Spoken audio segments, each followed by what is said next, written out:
"Mom, you can't live alone." Allison said it gently, which somehow made it worse. She had folded her hands beside Ruth's untouched chicken salad as if waiting for a doctor to confirm a diagnosis. Mark stared into his coffee. On the table between them sat 3 glossy brochures, a yellow legal pad, and a ring of little paper tags. Allison had already begun labeling. Mark, Allison, donate. Ruth picked up the tag stuck to Daniel's mantel clock. "You've divided my furniture before dessert?"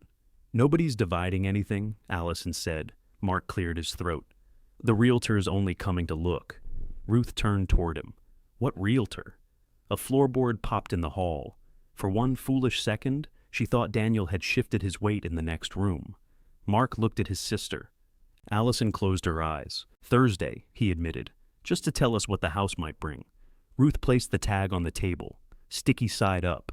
"Then somebody had better tell him he won't be coming inside." "Mom, I won't be selling this house." Allison's voice tightened. "You cannot maintain 8 acres and a 2-story farmhouse by yourself." "Fine," Ruth said. "I'll move into the little house by the pecan tree." Neither of them spoke. Then Mark laughed. It was not a cruel laugh. That might have been easier. It was the startled bark of a man who had heard something so unreasonable he assumed it must be a joke. When Ruth did not smile, he set down his mug. "That place is falling in." "No, it isn't. The porch is. Only on the east corner. There are raccoons in the attic." "Mice," Ruth said. "Raccoons would have done more damage." Allison pushed the brochures aside. "Listen to yourself." Ruth listened. Her voice sounded steady. She wondered if they could hear her pulse beating in the hollow place beneath her collarbone. 3 months earlier, Daniel had died in the upstairs bedroom, with rain ticking against the window and Ruth's hand under his cheek. Since then, everybody had been listening for her to become someone else. Forgetful. Frail. Grateful for instruction. On the morning after the funeral, Allison had called at 7:30 and asked whether Ruth knew where Daniel kept the life insurance papers. In the blue file box, Ruth had said, "Are you sure?" Ruth had been sure. She had bought the file box. Mark began coming by without knocking. He replaced a smoke detector battery that was not dead, threw away mustard 4 days past its date, and moved the small rug beside Ruth's bed because he had read that rugs killed old people. Ruth found the rug folded in the laundry room. "Where's this supposed to go?" she asked. "In the trash. It was your grandmother's. It's a trip hazard. It's a rug. That's what a trip hazard looks like." She put it back after he left. The next morning she caught her toe on it and had to sit on the bed until her heart slowed.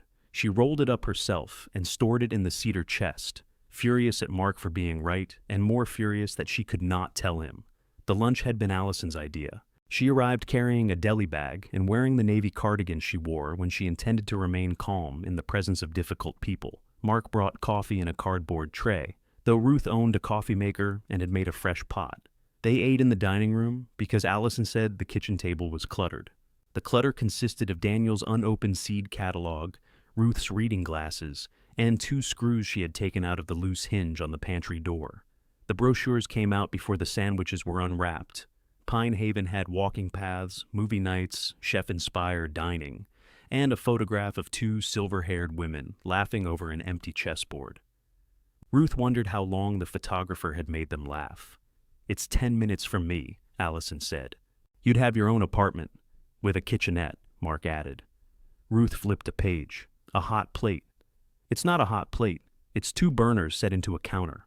When I was 19, that was a hot plate."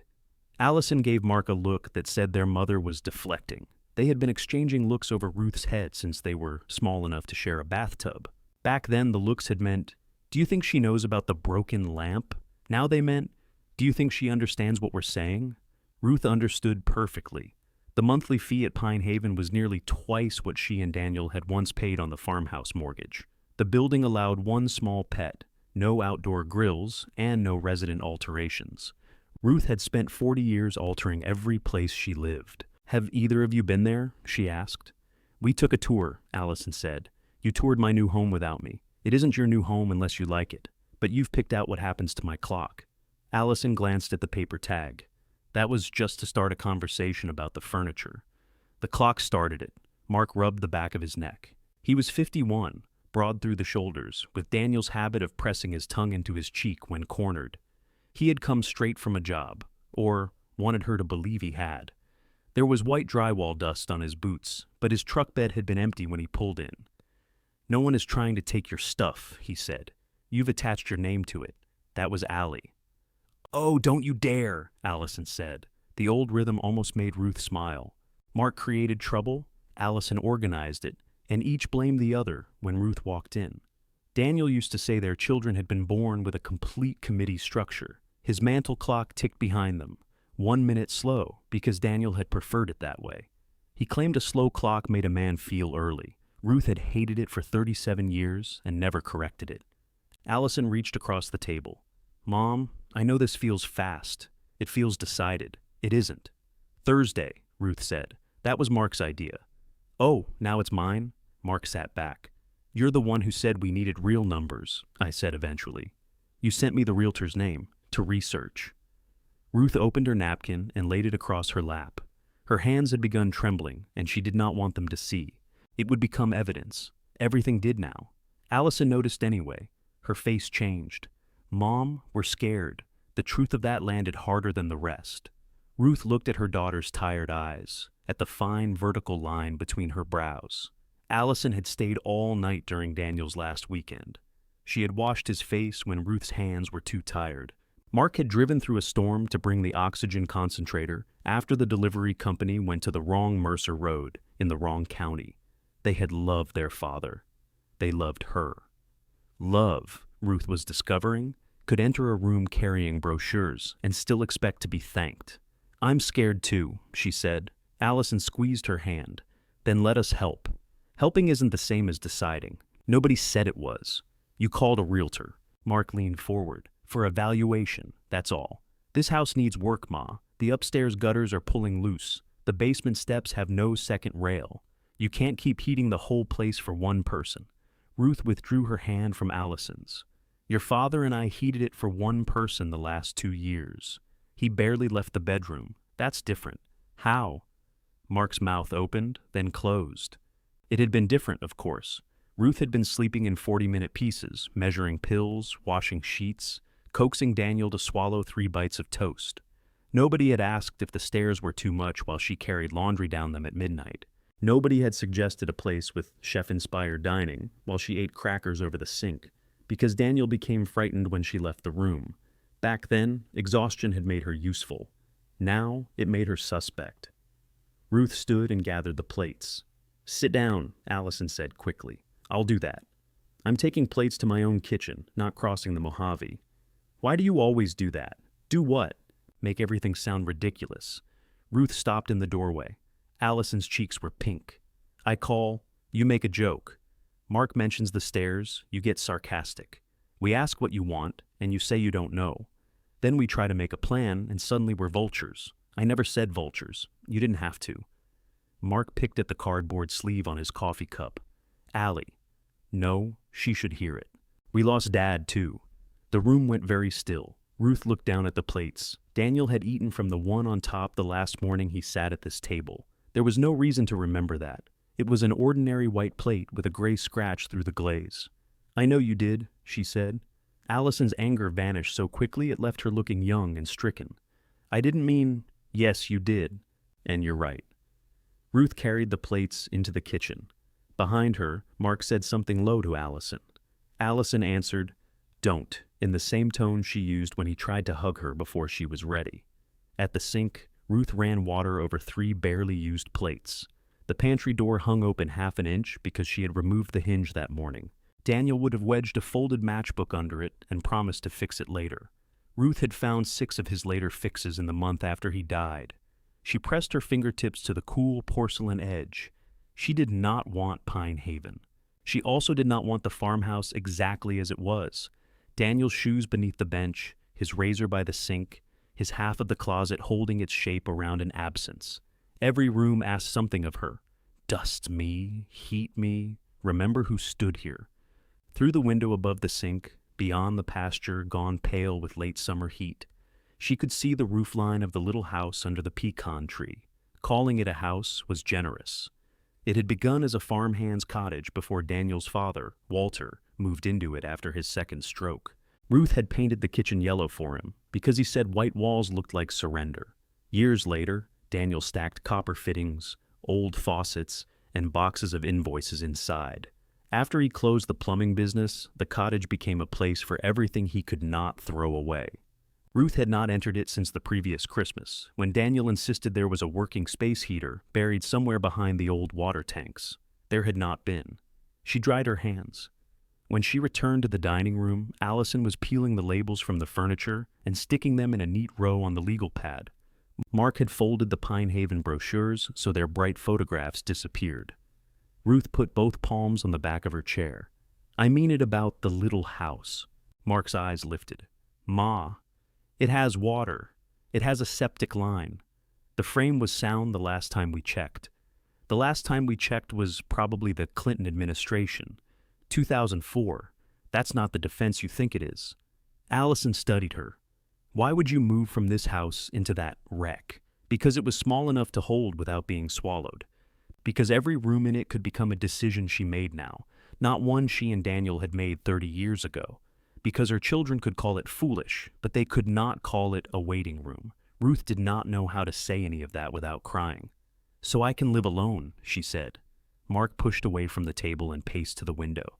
"There's probably mold. The roof leaks. The porch could drop you straight through. Then I'll repair it." "You?" Ruth heard the single syllable clearly. She had spent 38 years keeping the books for Mercer Plumbing. She knew why one kind of pipe knocked and another whistled.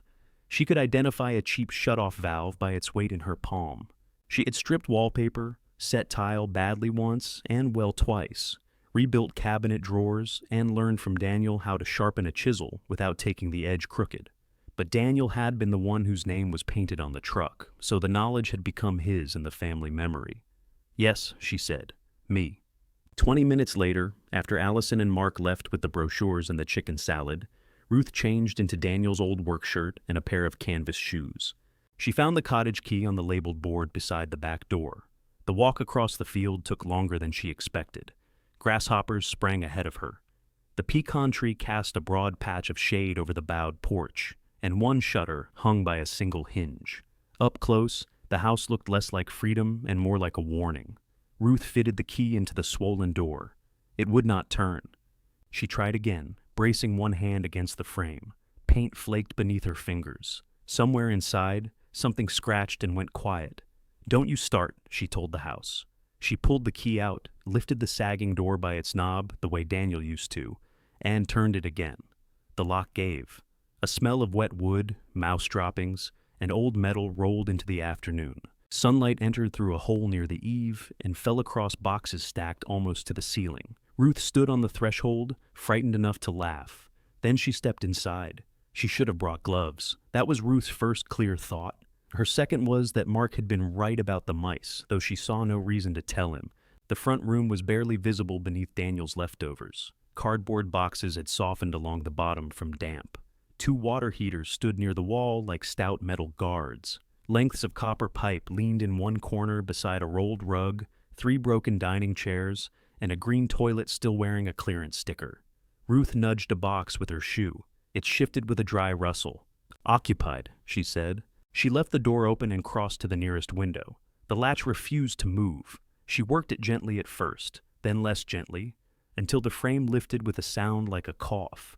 Warm air pushed through the dusty screen. The scratching inside the wall began again, stopped, and resumed farther away. The ceiling showed 3 brown water stains. One was old and dry. Another had spread down the wall in a wide amber fan. The third, directly beneath the hole at the eave, had dark edges that Ruth did not like. She took out her phone and photographed each one. The bedroom door opened only 8 inches before striking something heavy. Ruth put her shoulder against it, then remembered Mark's voice saying hip fracture in the same solemn tone television announcers used for approaching hurricanes. She stepped back and looked through the gap. A cast iron sink had been propped behind the door. Daniel. She could hear exactly what he would have said. Good sink. They don't make them like that anymore. They also did not make them light enough for a 71-year-old woman to drag across a floor by herself. Ruth returned to the front room and found a narrow path toward the kitchen. The floor dipped near the bathroom doorway, not dramatically, but enough to change the pressure beneath her shoe. She crouched and pressed the boards with 2 fingers. The wood gave slightly. That went on the list. She opened the note application on her phone. Roof, eave, bathroom floor, bedroom sink, mice. Electric before touching anything. Porch. She considered adding entire ridiculous building, but lists worked better when they were specific. The kitchen was almost empty. Daniel had used it for storing invoice boxes because Walter's old cabinets kept paper dry. Their yellow paint had faded to the color of weak tea, and the laminate countertop was cracked around the sink. A calendar from 2009 hung above an unplugged refrigerator. Someone had drawn a mustache on the woman advertising tractor tires. Ruth smiled despite herself. Daniel had always claimed Walter did it. Walter, who ironed his undershirts and called television commercials undignified, had denied the charge until the day he died. She opened the cabinet beneath the sink. The trap was gone. A coffee can had been positioned under the open drain, though there was no reason for water to come through it. Daniel's logic had occasionally taken ceremonial forms. The shut-off valves were old but not corroded. Ruth turned one slightly, stopped, and returned it to its original position. She knew enough not to test water in a house with a soft bathroom floor and an absent sink trap. Outside, a truck slowed on Mercer Road. Tires crackled over gravel, then reversed. Edna Shaw's red pickup appeared at the edge of the field, nosing along the old service lane. Edna parked beneath the pecan tree and climbed down holding a fly swatter. She was 74, squarely built, and dressed in purple sweatpants with a blouse patterned in oranges. She looked at the cottage, looked at Ruth, and raised the fly swatter. Allison called me. Ruth stepped onto the porch. The east corner sank under her weight with a faint complaint, and she immediately moved closer to the wall. What did she tell you? That grief had driven you into a condemned building. It isn't condemned. I assume that part was Allison. What's the fly swatter for? Protection from what? Whatever lives in there? Edna mounted the first porch step and peered through the doorway. Oh, honey, Ruth folded her arms. I meant the smell. It's been closed up. It smells like a wet squirrel opened a hardware store. That was accurate enough that Ruth let it pass. Edna tested the porch board with the toe of her shoe. You planning to clean this out? I'm planning to live here. Allison said that too, but I thought grief had driven her into exaggeration. Ruth turned and went back inside. Edna followed without invitation, swatting once at the air near her own head. She told you to stop me? She told me to make sure you weren't on a ladder. I don't have a ladder. Then I've succeeded. Edna wandered into the kitchen, reading the room with quick gray eyes. She had been widowed 9 years and had never once told Ruth that time healed anything. During Daniel's last months, she brought soup in containers she did not expect returned and sat with him while Ruth went for haircuts. She also repeated private information with the efficiency of a local radio station. Ruth pointed the phone at her. You do not report back. I didn't agree to that. Then you can leave. Edna looked toward the front room. You'll need boxes that aren't full of mice. I have boxes. You have mouse condominiums. I've got plastic totes in my barn. Ruth lowered the phone. I can bring them tomorrow, Edna said. If tomorrow is not considered reporting back. It depends what else you say. I'll say I saw you, you were upright, and no ladder was present. Nothing about my plan. Your plan is visible from the road. Ruth glanced through the window at the cottage yard. Golden weeds stood against the foundation. One section of gutter had detached and hung at an angle, pouring years of rain toward the weakest porch corner. Mark had mentioned the farmhouse gutters at lunch. He had not seen these. What do you think? She asked. Edna stopped joking. I think you could make something of it, she said. I also think something in that wall has been listening to us. The scratching resumed. Edna lifted the fly swatter. They spent the next hour carrying out what Ruth classified as obvious trash. The definition became a source of disagreement. Edna considered 6 cracked toilet seats obvious.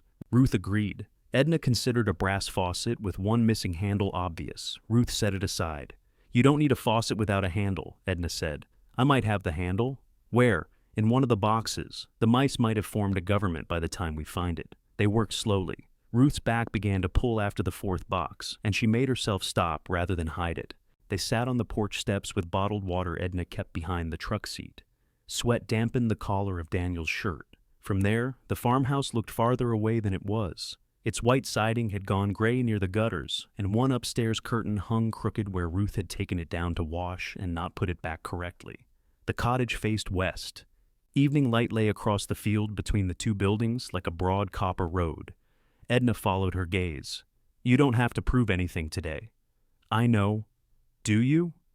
Ruth picked at a loose thread on the knee of her pants. "Allison thinks I've lost my mind. Allison thinks if she worries hard enough, nothing else bad can happen." The sentence was so exact that Ruth turned. Edna shrugged. "She called me 6 times the week Daniel died. Asked if you were eating. Asked if you were sleeping. Asked if I thought you should be alone. What did you say? That you'd been alone in a crowded house for quite a while." Ruth looked down at the water bottle in her hands. Daniel had not meant to leave her before he died. Illness had simply taken him room by room. First the workshop, then the driver's seat, then the dinner table. Near the end, even conversation exhausted him. Ruth had spent entire days beside the man she loved, with no one to tell that she was lonely. Edna bumped her shoulder once against Ruth's. "That was not a criticism." "I know, and this isn't me endorsing indoor wildlife. I know that too." A horn sounded from the road. Mark's truck stopped beside Edna's, and he climbed out before shutting off the engine. He crossed the yard fast, his expression darkening when he saw the pile of ruined cardboard. "What are you doing?" Edna raised her bottle. "Establishing a mouse government." Mark ignored her. "Ma, you can't be in there without a respirator." "I was about to leave. You've been moving moldy boxes. Most of them are dry." "Most?" Ruth stood. Her back objected, and she kept one hand against the porch post until it settled. Mark noticed. "There," he said. "There what? That? You're hurting." "I've been lifting boxes for an hour. At 25, I hurt after lifting boxes for an hour. At 25, you didn't have osteoporosis. I don't have osteoporosis now." "How do you know?" "Because I know what my doctor tells me." Edna slipped off the step. "I'm going to put those totes in my truck tomorrow, with no intention anyone should interpret as help." Mark waited until she was several yards away. "Allison is losing it. Allison sent Edna to spy on me. She asked her to check on you. She called you too. She called me first." Ruth could picture it. Allison pacing her kitchen, Mark pinching the bridge of his nose, both discussing her as though she were a horse loose near traffic. "I said I was going to inspect it," Ruth told him. "You said you were moving in, eventually. You can't just announce something like that and expect us not to react." "Apparently not." Mark stepped onto the porch, testing each board before giving it his full weight.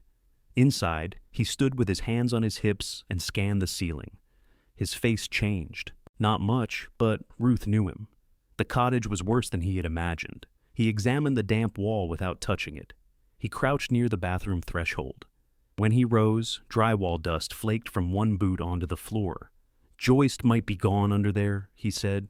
"Might be. Roof sheathing too." "Possibly. Wiring's ancient. That's why my list says electric before touching anything." "You made a list." Ruth held up the phone. Mark's mouth tightened, as if organization itself had betrayed him. He walked into the kitchen and tried the faucet. "Water's off." "I know." "You need to keep it off." "I know."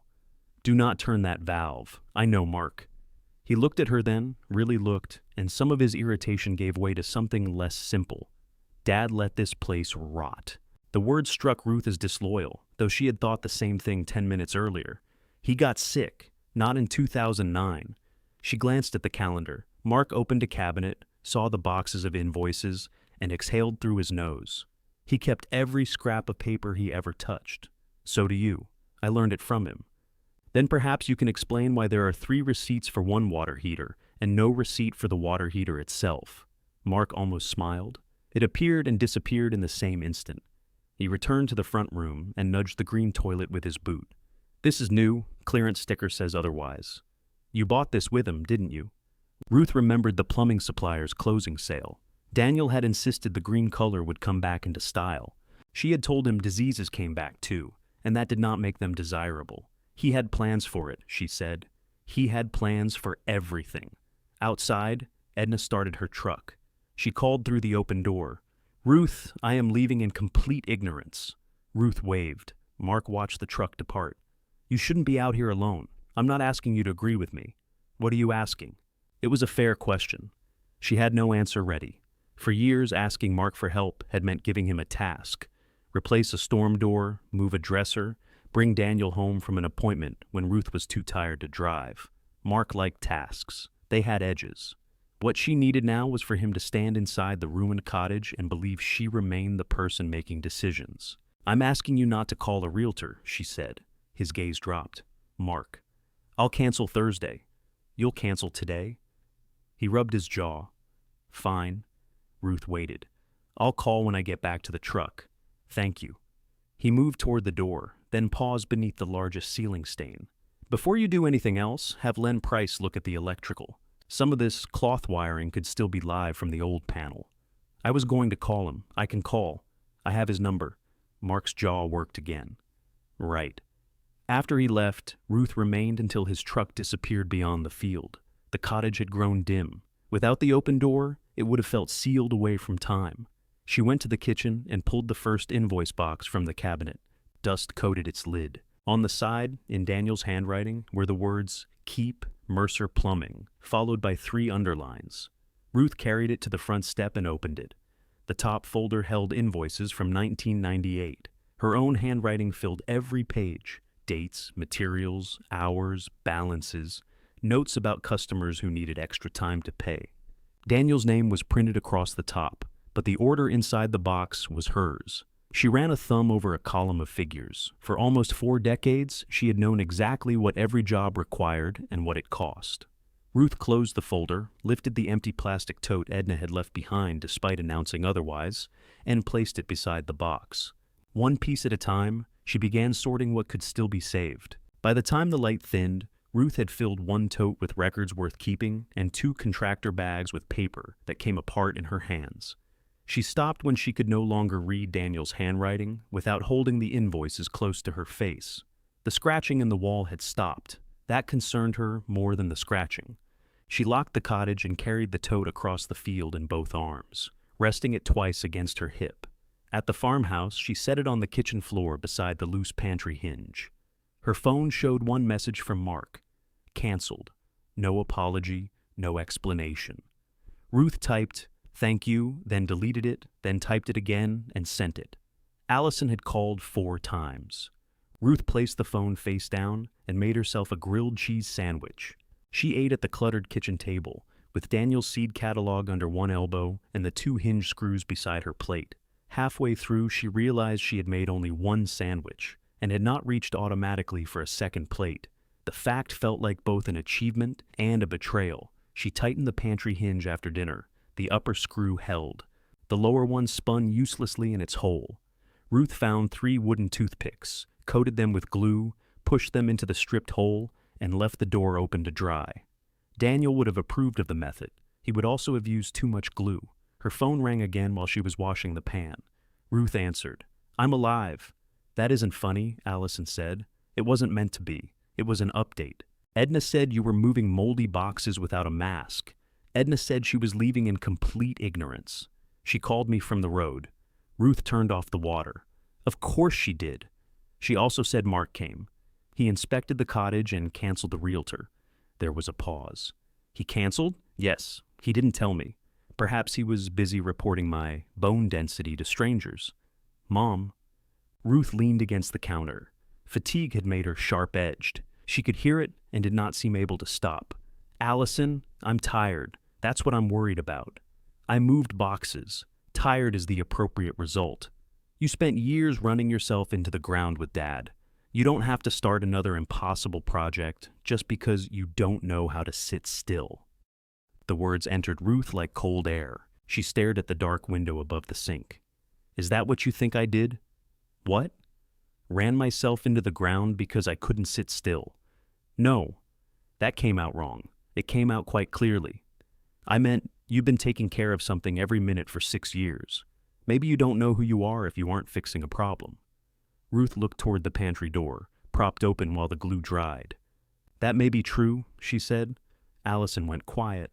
"But if I'm going to find out who I am now," Ruth continued, "I'd rather not do it in an apartment you chose. I didn't choose it. You toured it. We've covered this." "No, you've explained it. That isn't always the same thing." Allison sighed. Ruth could picture her pressing 2 fingers between her brows. What happens when you get hurt? She asked. I call for help. And if you can't call, what happens if you slip in your shower? I'm 54. Does your shower check identification? For a moment, neither spoke. Then Allison made a small, unwilling sound that might have become a laugh if she had permitted it. I'm bringing masks tomorrow, she said. I have masks in the barn. The elastic is probably dry rotted. That was possible. Bring masks and gloves. I have gloves. You open mouse boxes barehanded. I said, bring masks. I heard gloves. The call ended without either of them saying goodnight. Ruth slept badly. The farmhouse seemed determined to demonstrate every noise it could make. The ice maker dropped a tray at 1:14. A branch scraped the west siding at 2. At 3:30, she went downstairs and found the pantry door still standing open, the hinge repair waiting patiently for morning. She closed it. The screw held. It was a small thing. She stood in the dark kitchen and opened and closed the door 3 times. Leonard Price arrived before 9 in a beige sedan with one green fender and an electrical meter in a cracked leather case. At 76, Len had the long, folded posture of a man who had spent his working life reaching into walls. He wore a clean blue work shirt, steel-toed boots, and a hearing aid he adjusted whenever he wanted time to consider an answer. Ruth met him at the cottage with the key.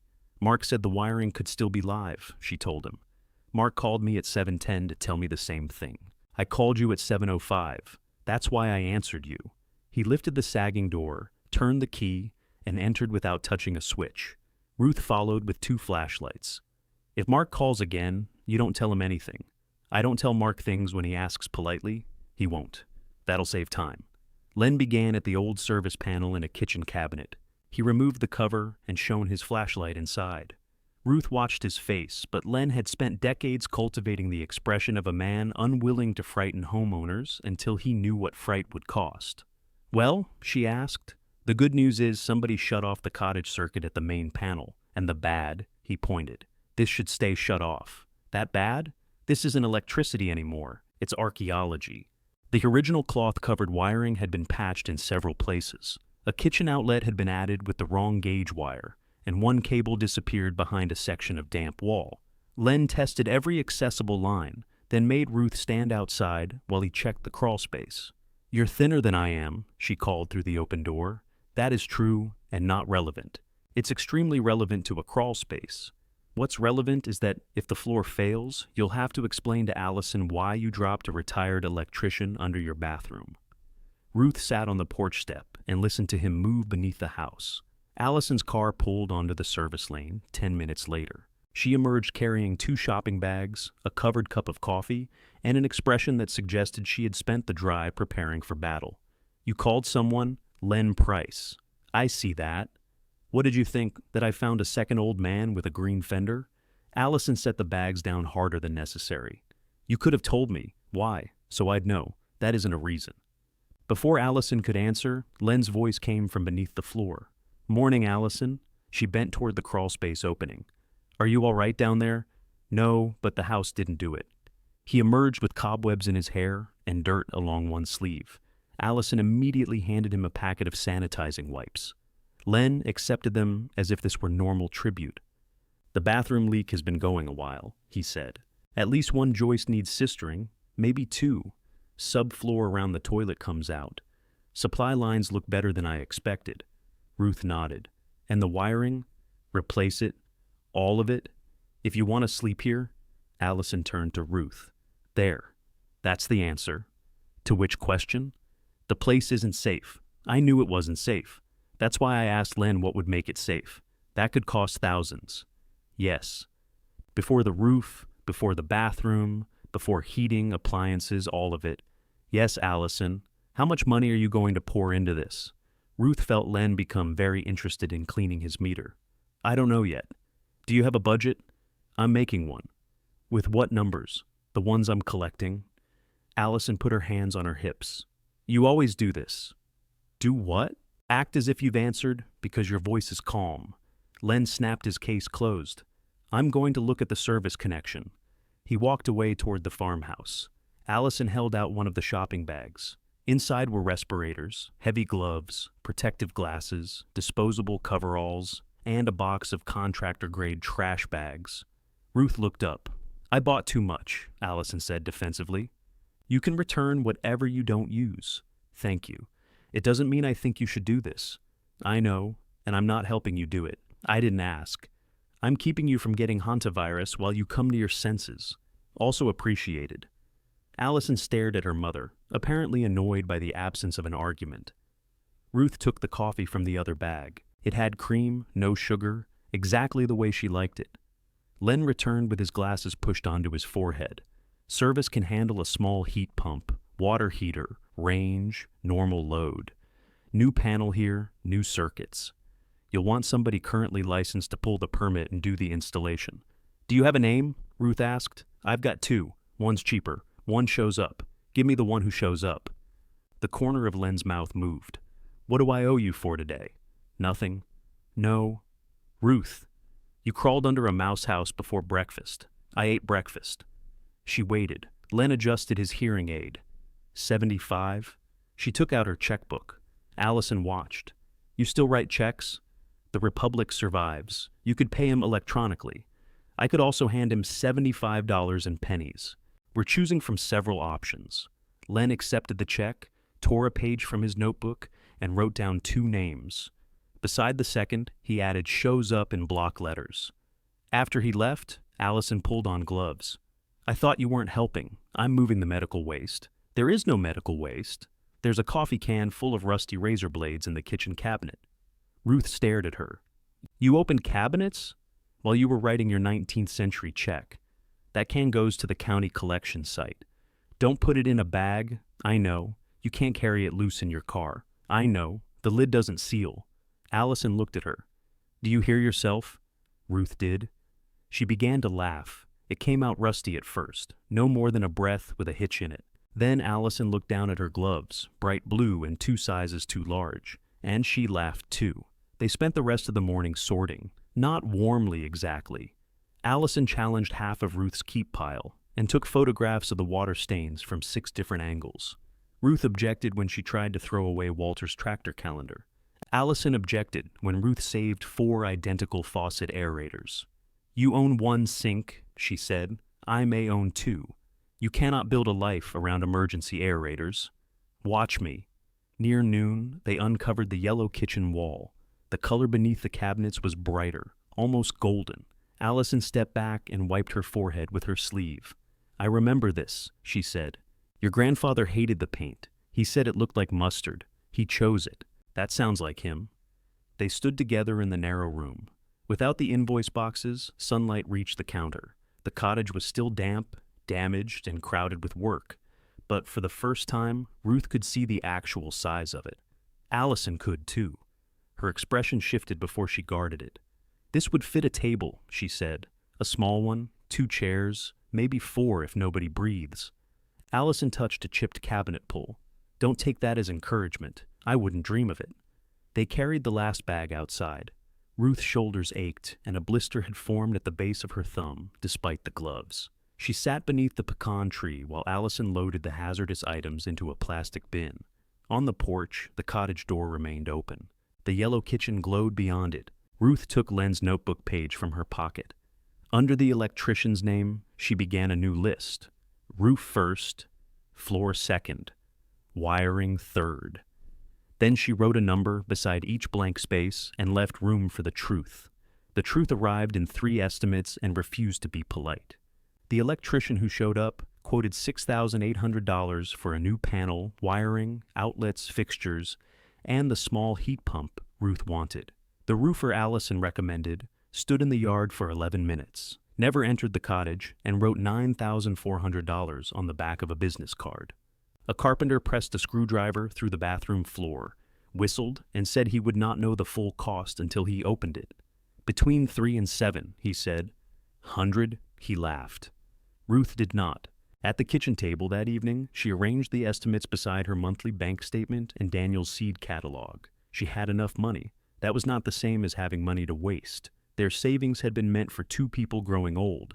Then Daniel's illness had converted savings into co-payments, equipment rentals, mileage, and small comforts that seemed cheap until they occurred every week. Ruth received Social Security and a modest survivor benefit. The farmhouse was paid for, but taxes, insurance, propane, and maintenance did not care that only one person lived there. She wrote $6,800 beneath wiring. Under roof, she wrote $9,400, stared at it, then drew a line through the number, so hard the pen tore the paper. The roofer had included replacing every sheet of decking without looking beneath a single shingle. He had also called her young lady 3 times. No roof became cheaper because a man flirted with the widow standing under it. She called Mark. He answered on the 5th ring with machinery whining in the background. "Everything okay? I got a roofing estimate." "What'd they say?" 9.4. The machinery stopped. "For that little roof?" "He wants to strip it, replace all decking, install ridge ventilation, synthetic underlayment, architectural shingles, and possibly crown me queen." "Who was it?" "Briggs." Mark said something Ruth had not heard him say since he was 17. "I take it you don't recommend him?" "I told Allison not to send him." "Allison said you did recommend him." "I said he was available." "That is not the same word." "No, it is not." She heard a truck door slam on his end. "I'll look at it, Saturday." "You already looked." "I looked at the stains from inside." "I need to get on the roof. I'll pay you for the inspection." "I'm not charging you to climb a ladder. You charge everyone else. You aren't everyone else. That has not saved me money so far." "Mom, I said I'd look." Ruth let the silence stretch. Mark had been working around his answer since lunch, offering opinions without offering time. Ordinarily, she would have made it easy for him. She would have thanked him before he arrived and accepted whatever scraps of labor fit around his paying jobs. "All right," she said. "Saturday at 9. If I'm a little late, 9:30. Let's say 10. 10.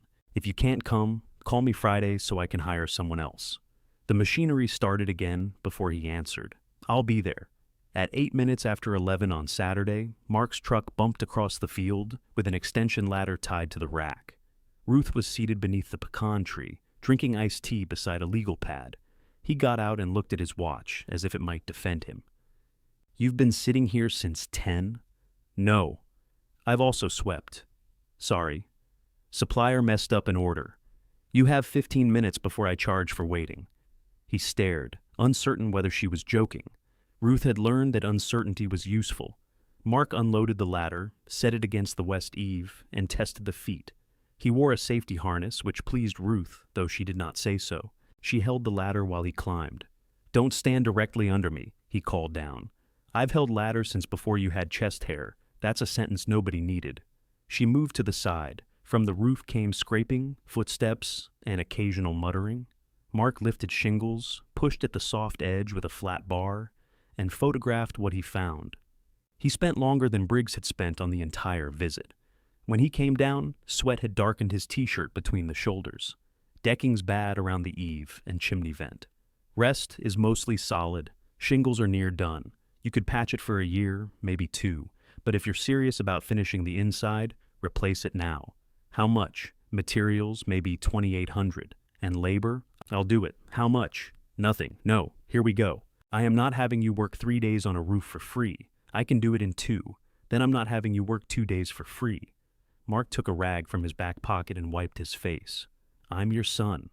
"Yes. People help family. Help is bringing soup. This is skilled labor with a risk of death. I'm not going to die.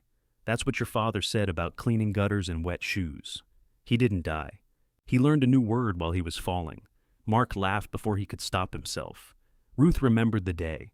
Daniel hanging by both elbows from the gutter, one shoe in the boxwood, shouting a word Walter would have ironed out of any undershirt. The laugh faded. Mark looked back at the roof.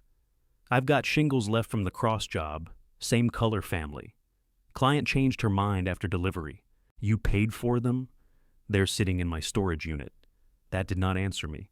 The supplier credited part of it. Part? He shoved the rag into his pocket. "I can give you a number if that makes you happy. It will make me able to decide." "You've already decided. About the cottage, not about hiring you." The hurt in his face was small and immediate. It surprised them both. Ruth softened her voice. "I need to know what the work costs, Mark. Real work, not a number you'll resent later." "I wouldn't resent it.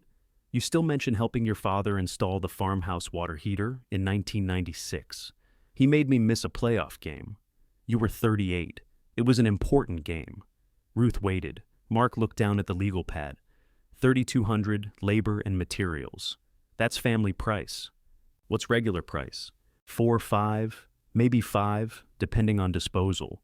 4,000, 35, 38, and you haul the old shingles. You're bargaining the wrong direction. 38. He studied her for a moment, half up front. The words came too quickly. Ruth did not react. A contractor could reasonably ask for a deposit. Mark had never asked her for one before, but she had never hired him before.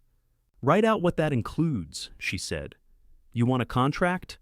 I want to know whether flashing is included." "Of course flashing is included. Then writing it down should be easy." His mouth hardened. "Fine." They spent the next half hour measuring the roof and arguing about shingle colors. Ruth did not care whether the cottage roof was weathered wood or charcoal, but she cared that Mark seemed determined to decide for her. "Charcoal holds heat," she said. "Not enough to matter." Then weathered wood. Dad hated brown roofs. "Your father isn't living under it." Mark looked toward the farmhouse. Ruth regretted the sentence, though not the decision. "I'll check what's in storage," he said. After he left, Ruth drove Daniel's old pickup to Vega Architectural Salvage with the brass fittings and damaged copper she had sorted from the cottage. The yard sat behind a feed store at the edge of town, enclosed by a corrugated fence painted deep blue. Old doors stood in outdoor racks like a crowd waiting to enter somewhere. Bathtubs rested upside down beneath a canopy. Rows of windows reflected broken pieces of sky.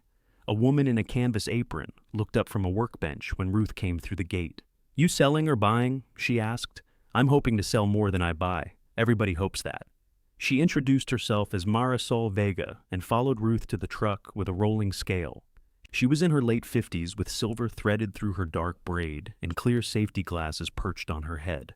Marisol separated the metal into piles, rejecting corroded fittings and testing the weight of the brass in her palm. "This is good copper," she said. "Old supply stock?" "From my husband's plumbing business." "You're Mercer Plumbing?" "My husband was." Marisol glanced at her. "That's not what I asked." Ruth felt an unexpected warmth rise into her face. "I kept the books. Helped on some jobs. Then you're Mercer Plumbing. He was the licensed plumber, and you're the person who knows why half these fittings were saved. Because he couldn't throw away anything that might someday become useful. That is the founding principle of my business." Marisol gave her a fair price for the metal and asked what she was working on. Ruth described the cottage, the soft bathroom floor, and the yellow cabinets. "Don't buy reclaimed lumber for the joists unless your carpenter approves each piece," Marisol said. "Old doesn't always mean better. Sometimes old means full of beetles. That's what I thought. For finished flooring, though, I have heart pine coming out of a church office next month. Narrow boards. Probably too much character for people who mean too many nail holes." "I don't mind nail holes. You mind the price?" "Probably." Marisol smiled. "Then we'll get along." She showed Ruth a set of narrow wall cabinets leaning beneath a tarp. They were plain maple, scarred but solid, only 11 inches deep. "Pulled from a railroad apartment," she said. "Most new kitchen cabinets would eat your whole room." Ruth opened one of the doors. The hinges were tarnished but smooth. "I'm not ready for cabinets." "I didn't say you were. You're trying to sell them. I'm allowing you to imagine them. That was more dangerous." Ruth stepped back. "How much?" Marisol named a figure low enough to tempt her and high enough to matter. "I need a roof first. Most kitchens benefit from one." Ruth laughed. She walked the yard with Marisol and found 3 porch lights, a porcelain sink with no chips, and a stack of old oak flooring. She bought none of it. At the counter, she used part of the scrap payment on a small pry bar with a thin, sharp edge. "A woman who knows tools doesn't have that?" Marisol asked. "My husband had one." "Had?" "It's somewhere inside 400 square feet of things he meant to organize." Marisol wrote her number on the receipt. "I'll hold the cabinets for 7 days without a deposit. After that, imagination has to pay rent."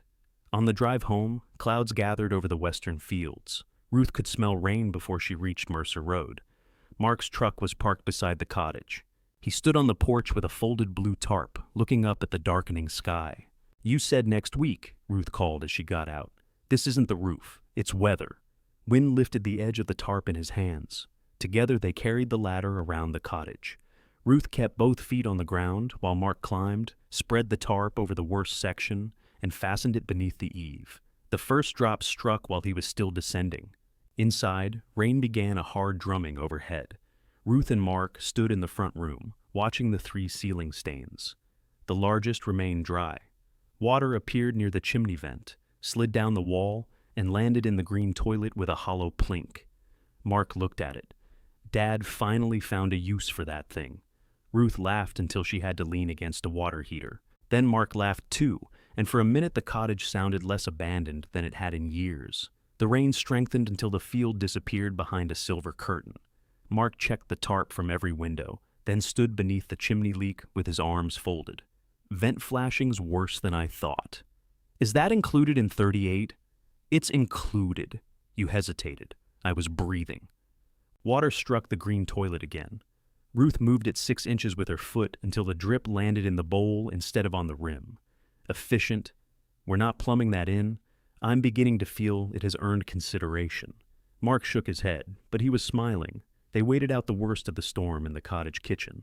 There was nowhere clean to sit, so Mark overturned a milk crate for Ruth and leaned against the counter.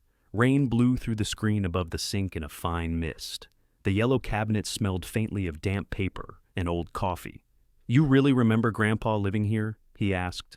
Of course. I mostly remember him yelling at the television. He yelled at everything after the stroke.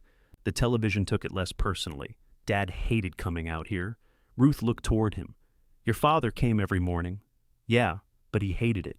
Daniel had shaved Walter, changed his bed, and helped him bathe when Walter would not allow Ruth near the bathroom. He did those things with tenderness and resentment, living side by side, then came back to the farmhouse, ashamed of the resentment.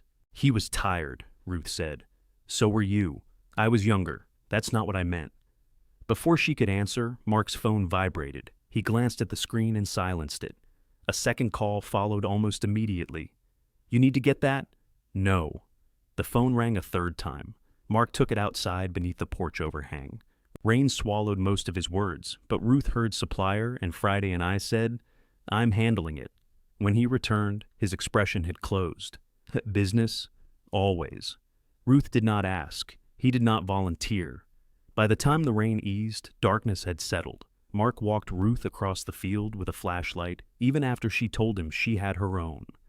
At the farmhouse door, he handed her a folded sheet of paper, sealed inside a plastic sandwich bag. What's this? The contract you demanded. I requested. You used your principal voice. I was never a principal. You had the voice. Inside, she read it at the kitchen counter. Mark's handwriting sloped downhill, but the list was specific. Tear-off, disposal, damaged decking as needed, underlayment, shingles, flashing, ridge vent, cleanup. He had added in the margin, weathered wood against my better judgment. The payment schedule called for $1,900 at signing and $1,900 upon completion. Ruth wrote a check. Before sealing it in an envelope, she looked at the balance in her register. Numbers had always calmed her because they refused to change their meaning to spare anyone's feelings. $1,900 was $1,900, whether it bought shingles, 6 months of groceries, or time in a place she did not want to live. The cottage would consume a large piece of the cushion she and Daniel had protected. If the bathroom reached $7,000 and the wiring stayed near the estimate, she would have less left than she liked. She signed anyway. The next morning, she found Mark's envelope gone from the mailbox before 8. By 9, a supplier's flatbed had delivered shingles, underlayment, rolls of flashing, and stacks of plywood to the service lane. That steadied her. Edna arrived carrying coffee and wearing a paper mask she had decorated with red lipstick around the mouth. Protection should not require surrendering glamour, she said.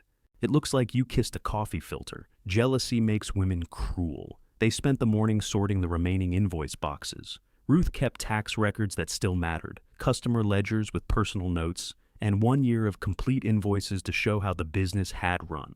The rest filled the back of Daniel's pickup. At the recycling center, Ruth remained behind the wheel while an attendant rolled the bins toward the truck. Edna waited. I can't watch, Ruth said. Then don't. It feels wasteful.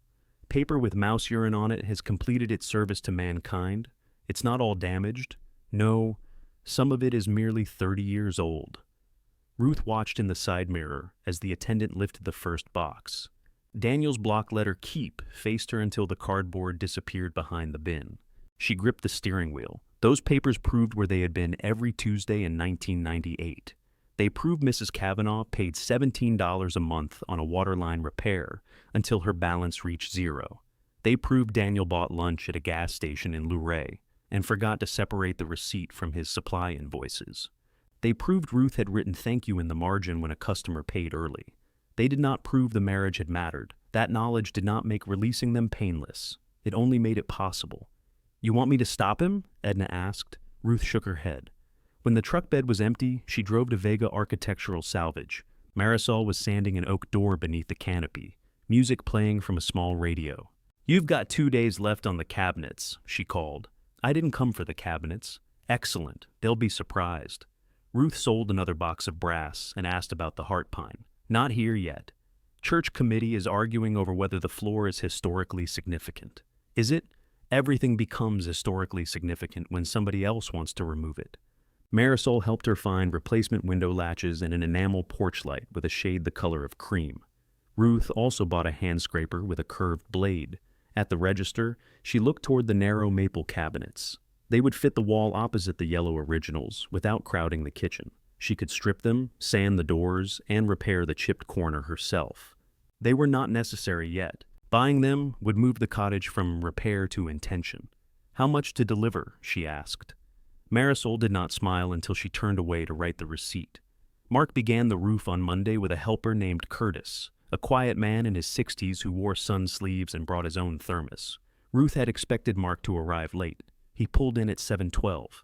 By 7:30, the field filled with the scrape of shovels beneath shingles. Ruth stayed on the ground and collected the pieces that missed the tarp. She wore safety glasses and leather gloves. Mark told her twice to move farther back. "I'm not under the ladder. Nails bounce. So do I. You do not." At 10, she brought coffee. At noon, sandwiches. Mark tried to refuse his until Curtis had accepted 2. Ruth watched them open the roof. The damaged decking was concentrated exactly where Mark had predicted. Beneath the worst section, insulation had gone black and flat from years of leaking. Mark carried down a piece and held it for her inspection. "This is why Briggs priced all new," he said. He didn't want to risk finding more. He could have explained that. He could have. "You're not finding more?" "Not yet." The answer was careful. Ruth appreciated it. On the second afternoon, Marisol arrived in a box truck painted the same deep blue as her salvage yard fence. The maple cabinets were strapped upright in the back. Mark climbed down as she and Ruth lowered the first cabinet onto a furniture dolly. "What are those?" he asked. "Cabinets," Ruth said. "I know they're cabinets. Then we're moving efficiently. The roof isn't finished. It has 6 feet left. You don't have wiring. You don't have a floor. I'm aware. You're buying finished cabinets before you know what the bathroom costs." They were the right size. Mark looked to Marisol as if hoping for support. Marisol adjusted the strap on her apron. "I sell objects, not marital counseling. She's my mother. My mistake. Familial counseling costs more." Ruth rolled the first cabinet toward the cottage. Mark caught the other side when a wheel stuck in the dirt. Together, they lifted it over the porch step. Inside, he stood the cabinet against the kitchen wall and opened the door. The old hinge moved with a soft click. "Maple," he said. "Yes." "Solid." "Yes." "How much?" "Less than new." "That isn't a number. It's the number you're getting." Mark rubbed a thumb over a gouge near the handle. "Dad would have tried to fill this with wood putty. Your father considered wood putty a building material. He considered it a food group." Marisol made a sound of approval from the doorway. The roof took 3 days instead of 2. They found another soft patch near the west eave, and an afternoon wind forced Mark and Curtis to stop early. Ruth paid for the additional plywood despite Mark's insistence that he had included it. "You included damaged decking as needed," she said. "You did not include a forest. It's $46. Then you won't mind taking it." On the final afternoon, Ruth stood in the yard while Mark pressed the last strip of flashing into place. The weathered brown shingles looked softer against the white cottage than charcoal would have. She said nothing about being right. Curtis swept the roof. Mark walked the perimeter with a magnetic roller, collecting nails.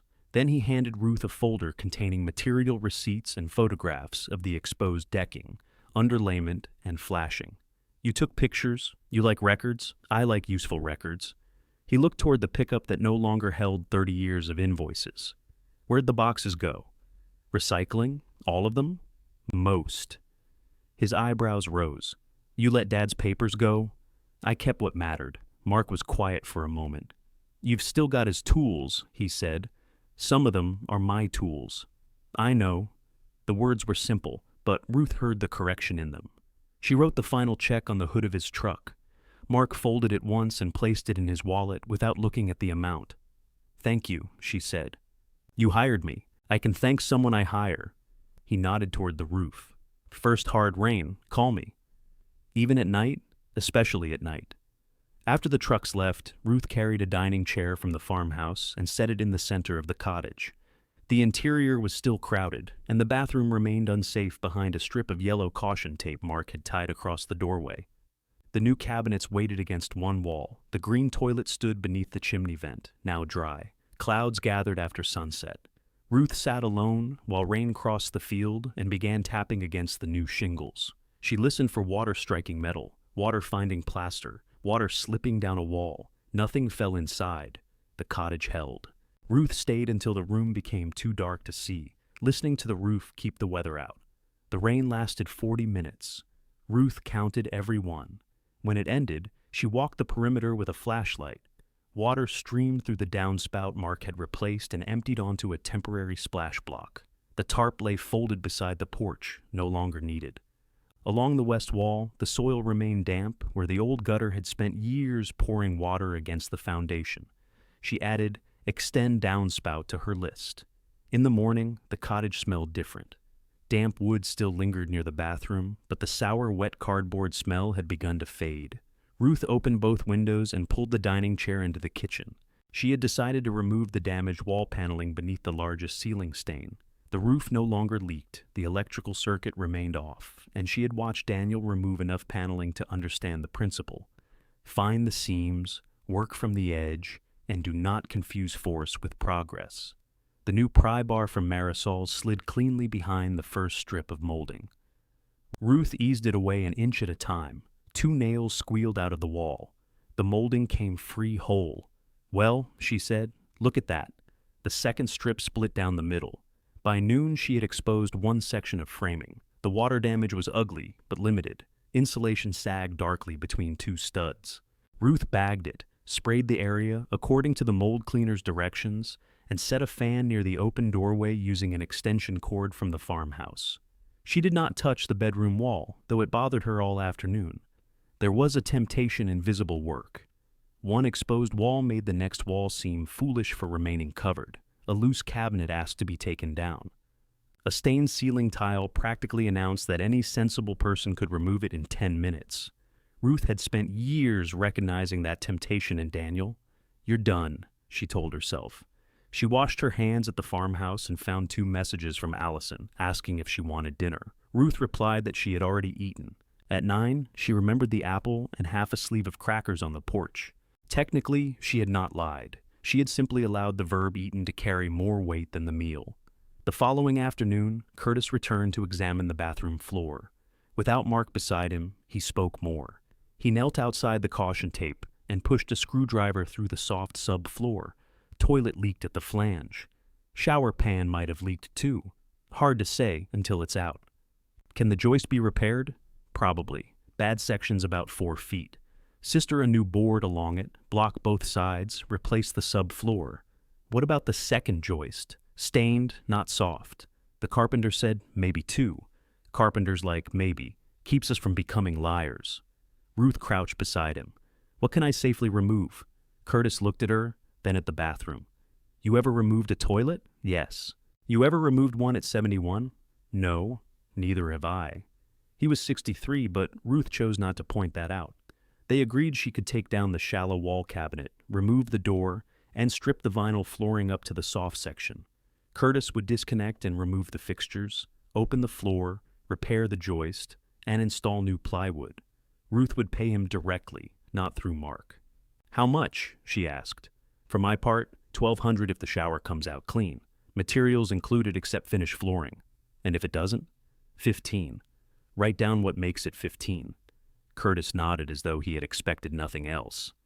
Mark called that evening. You hired Curtis? I did. He works for me. He worked for you on the roof. He also works for himself. You could have asked me. I did not know bathroom floors required your blessing.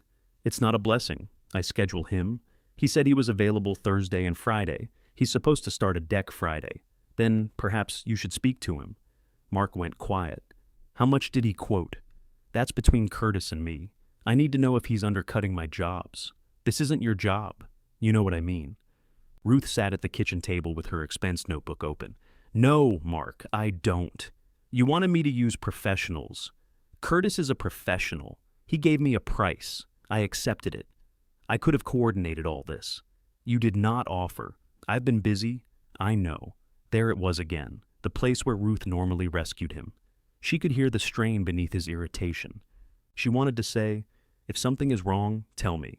Instead, she waited. Mark exhaled. Just make sure he checks the sill while the floor's open. I wrote it down. Of course you did.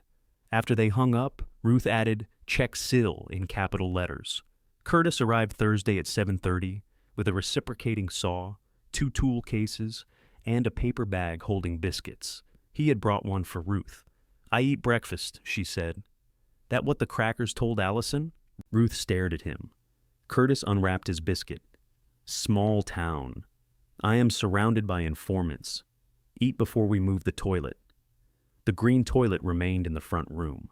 Curtis removed the old white one from the bathroom, carried it through the cottage on a hand truck, and set it beside the porch. Ruth glanced between the two. No, Curtis said. I didn't say anything. You looked at the green one with intention. The glaze is in better condition. It's green. Avocado. That's green with a publicist. Ruth laughed and ate the biscuit. The shower did not come out clean. Its base had been bedded in thick mortar, and the surround hid another patch of damp wall. Curtis worked until late afternoon, emerging periodically covered in gray dust. Ruth stayed out of his way by stripping paint from the maple cabinet doors beneath the pecan tree. Marisol had shown her how to test the old finish, and had sold her a safer stripper that smelled faintly of oranges. The work was slow. Ruth brushed on the gel, waited, scraped, and repeated. Beneath the cloudy brown varnish, the maple brightened. At 4, Curtis carried out a blackened piece of subfloor. 15, he said. I assumed. Joists repairable. Sills dry. That's good. That's very good. He showed her the open floor before beginning the repair. Pipes crossed the cavity exactly where Ruth remembered. Daniel's solder joints were dull and thick, not beautiful, but still holding. She touched the edge of one joist. Walter used this shower every day. Floor lasted longer than plenty I've opened. Daniel installed it. Curtis glanced toward the pipes. Then he did all right. Praise for Daniel's work still landed inside Ruth, as if someone had set a place for him at the table. Curtis sistered the joist and closed the floor the next day. Ruth wrote him a check for $1,500. He gave her a receipt and a short list of what still had to happen before finished flooring. You want me to hang the cement board when you get there? He asked. I can hang cement board. On the floor, sure. The shower walls? I helped Daniel do the farmhouse bathroom. How long ago? 17 years. How did your shoulders feel 17 years ago? Less opinionated. Curtis smiled. Call if they vote no. Angie Pike arrived to begin the electrical work the same morning. The maple cabinets were ready for sanding. She wore her red hair in a knot and spoke to Ruth while labeling everything, which Ruth appreciated. I'll cut channels in the paneling where we need them, Angie said. You can remove full sheets if you plan to replace all of it, but don't make more work just to feel productive. I don't do that. Angie looked toward the front room, where Ruth had removed 3 pieces beyond the water-damaged section. I was checking, of course. The electrical work made the cottage look worse before it looked better. Walls opened. Fine dust settled over everything. Coils of bright new wire hung from ceiling boxes, and the new panel occupied the kitchen cabinet where Len had found the old one. Each afternoon, Angie showed Ruth what had been completed and what the next stage would cost. The original quote held except for 2 outdoor outlets Ruth added, after realizing she would otherwise run extension cords from inside forever. Allison visited with a folding table and 4 chairs. For your kitchen, she said. Ruth examined the table. White laminate, chrome legs, not beautiful. It folded narrow enough to store against a wall. This is useful. You sound surprised. I was preparing for a decorative sign that says tiny but mighty. I considered one. I would have burned the cottage down. You don't have electricity yet. Angie is fixing that. Allison set the table in the yellow kitchen and opened 2 chairs. She had brought takeout soup in covered containers and actual bowls from the farmhouse. They ate while Angie worked in the front room. The table wobbled. Allison folded a napkin twice and pushed it beneath one leg. There. Your father would have used a matchbook. I know. Neither of them spoke for a moment. Then Allison looked around at the opened walls, the patched bathroom floor, and the maple doors lined along the counter. How much have you spent? Ruth named the amount. Allison's spoon stopped halfway to her mouth. Already? The roof and wiring are the largest parts. You hope? I have estimates. You had an estimate for the floor. And a contingency. Allison lowered her spoon. What happens if the farmhouse furnace dies this winter? I replace it. With what? My money. Which you're spending. Ruth felt herself stiffen. I am not asking you for money. That doesn't mean your choices won't affect us. There it was, quiet and blunt. Ruth set down her spoon. How? If you run through your savings, who helps you? I have not run through anything. I'm asking what the limit is. No, you're asking whether I intend to become expensive. Allison's face flushed. That is not fair. No, it isn't. Angie's drill stopped in the next room. The sudden silence made the kitchen feel smaller. Allison pushed back from the table. I brought you furniture. I brought dinner. I have tried to help without taking over. You have. And every time I ask a question you don't like, you turn me into a monster. Ruth looked at the soup cooling between them. Sit down. I should go. Please sit down. Allison remained standing for several seconds, then lowered herself into the chair. Ruth folded her hands. I have a limit. I have set aside enough to finish the cottage, and I will not go beyond it. If the project reaches that number, I stop and decide what can wait. How much? I'm not giving you access to my ledger. Why not? Because I need one place in my life where concern does not get a key. Allison looked away. The line between her brows deepened, but she nodded once. When Angie finished that evening, she asked Ruth to stand beside the new panel. She turned on the cottage circuit, then walked to the middle of the front room and flipped a plain white switch. A single bare bulb came on overhead. It exposed dust, missing paneling, stacked tools, and a long crack in the ceiling Ruth had not noticed before. Allison stared upward. Ruth began to laugh. What? Allison asked. I thought the first light would be prettier. Angie gathered her tool case. Electricity is honest. Ruth looked around the bright, battered room. So is this place, she said. Angie glanced at her. Honest places still need outlet covers. She switched off the circuit again and finished the trim out over the next 2 days.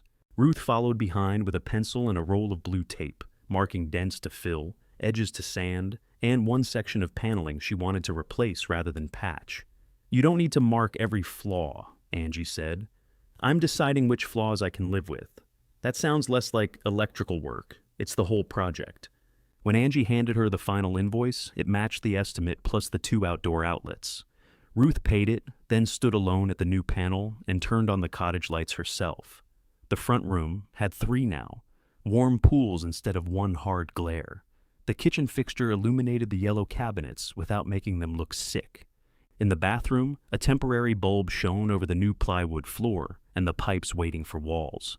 Ruth walked from switch to switch. She turned them all off before leaving, then went back and turned on the porch light. The salvage cream-colored shade cast a soft circle across the bowed boards. From the farmhouse, she could see it glowing beneath the pecan tree. She left it on until bedtime. Work began dividing itself into tasks small enough to complete and tasks that grew when touched. Ruth insulated the wall beneath the old leak in one morning. Replacing its paneling took 3 days because the cottage walls were not square, and one outlet landed exactly where she wanted a seam. She measured the first sheet twice, cut it, and discovered she had measured from the wrong corner. The piece missed the stud by nearly an inch. Ruth stood in the front room, holding the useless panel, while Edna inspected it. You could hang a picture over the gap, Edna suggested. A picture of what? A stud. Ruth carried the panel outside and leaned it against the wall. I can use part of it in the bedroom. That sounds healthy, Edna said. Finding a future for failure. It sounds like $32. The second sheet fit. Ruth screwed it into place, filled the seams, and ran her palm over the wall after the compound dried. It was not perfect. One edge bowed slightly where an old stud had twisted. She decided she could live with it. Allison came by twice without brochures. The first time, she brought groceries and left them at the farmhouse. The second time, She stood in the cottage doorway and watched Ruth sanding the maple cabinet doors. "I came to apologize," she said. Ruth set down the sanding block. "I shouldn't have asked for a number like I was auditing you. You were auditing me." "Yes? Then that seems like the correct word." Allison stepped inside. "Can I finish?" Ruth motioned for her to continue. "I'm scared you'll spend too much. I'm also scared you'll fall or get sick or decide you'd rather eat crackers than tell me you need company. But those are my fears. I keep handing them to you like assignments." Ruth looked at her daughter's careful face. "You did get that from me." Allison blinked. "When your father got sick, I turned every fear into a list. Pills, appointments, fluids, blood pressure. If I could write it down, I could pretend it had limits. I liked your lists. You didn't have to live inside them." Allison sat on the folding chair. "I don't want you to feel managed. You do manage beautifully, I know. It's one of my worst qualities. One of your best, too." They smiled at each other, not entirely at ease, but no longer braced. Ruth showed her the stripped maple. Allison ran a fingertip along the grain. "It's lighter than I expected. Old varnish darkens. What are you putting on it?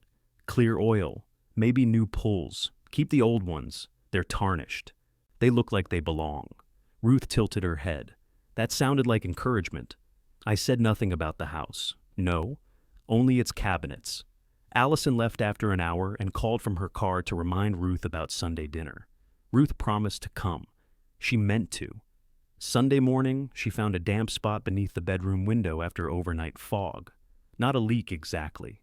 Moisture had entered where the exterior trim had separated from the sill. Ruth cleaned the joint, let it dry, and drove to the hardware store for backer rod and sealant. The repair took longer than expected. Then the bedroom wall needed a second coat of primer. By the time she checked her phone, she had missed 3 calls and dinner was 40 minutes past. She called Allison. "You forgot," Allison said. "I lost track. I set a place. I'm sorry." "Did you eat?" "I will." There was a silence shaped exactly like the one after the crackers. "Allison, don't." "I didn't say anything. You became quiet with intention. I'm disappointed. Am I allowed to be disappointed?"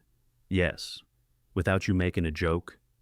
Ruth sat on the cottage floor, back against the newly primed wall. Her knees ached. She could smell sealant on her gloves. "Yes," she said. "I made pot roast." "I know. You like pot roast. I still like it. I suppose I thought you wanted to spend time with me." "I do. But the wall wanted you more. That is not fair." "I know," Allison said. "Good night, Mom." The call ended before Ruth could apologize again. She sat another minute, then drove to Allison's house with paint in her hair and sealant on one sleeve. The pot roast had been put away, but Allison opened the door. Neither woman mentioned the cottage during dinner. 2 mornings later, Ruth carried the 6-foot stepladder into the front room to remove the cracked ceiling trim. Curtis had warned her about overhead work. Ruth had listened. She had also examined the trim from below and decided it weighed almost nothing, required no power tools, and could be removed without raising her hands above shoulder level for long. The ladder was sturdy. The floor was level. She placed all 4 feet flat, locked the spreaders, and tested it with her weight. The first length came down cleanly. The second had been painted to the ceiling. Ruth scored the seam with a utility knife, climbed 3 steps, and worked the pry bar beneath one end. It resisted. She climbed down, scored it again, and moved the ladder closer. The trim loosened by inches. A shower of plaster dust landed on her glasses. She lowered the pry bar and wiped them with the hem of Daniel's work shirt. Then she saw the final nail. It was 6 inches beyond comfortable reach. Ruth knew she should climb down and move the ladder. The thought arrived complete and sensible. She even shifted 1 foot toward the lower step. Then she looked at the nail. 6 inches, 1 small pull. The board was already loose. She leaned. The ladder did not collapse. Nothing dramatic broke. Her shoe slipped on plaster dust that had settled across the step. Ruth grabbed for the top rail. Her right foot found empty air, and the ladder kicked sideways. She landed against the wall, then on the floor with her left hand trapped beneath her. For several seconds, she heard nothing but the air leaving her body. The pry bar struck the floor beside her. Pain traveled from her wrist to her elbow in one bright line. She lay still and took inventory. Head untouched, hip sore but not sharp, ankles moving, fingers moving, though the left one sent another wave of pain through her arm. Her phone rested on the folding table 6 feet away. Ruth rolled to her right side and sat up slowly. The room swayed, then settled. Her wrist had already begun to swell. The ladder lay between her and the table. She could crawl around it. She could stand. She could shout, though the nearest person was Edna across the road and down a long driveway. For the first time since entering the cottage, Ruth understood the exact shape of Allison's fear. It did not make Allison right about everything. It made her right about this. Ruth crawled to the table, reached up with her good hand, and pulled the phone down by its charging cord. She called Edna. Edna arrived in 4 minutes, wearing gardening clogs and carrying the fly swatter.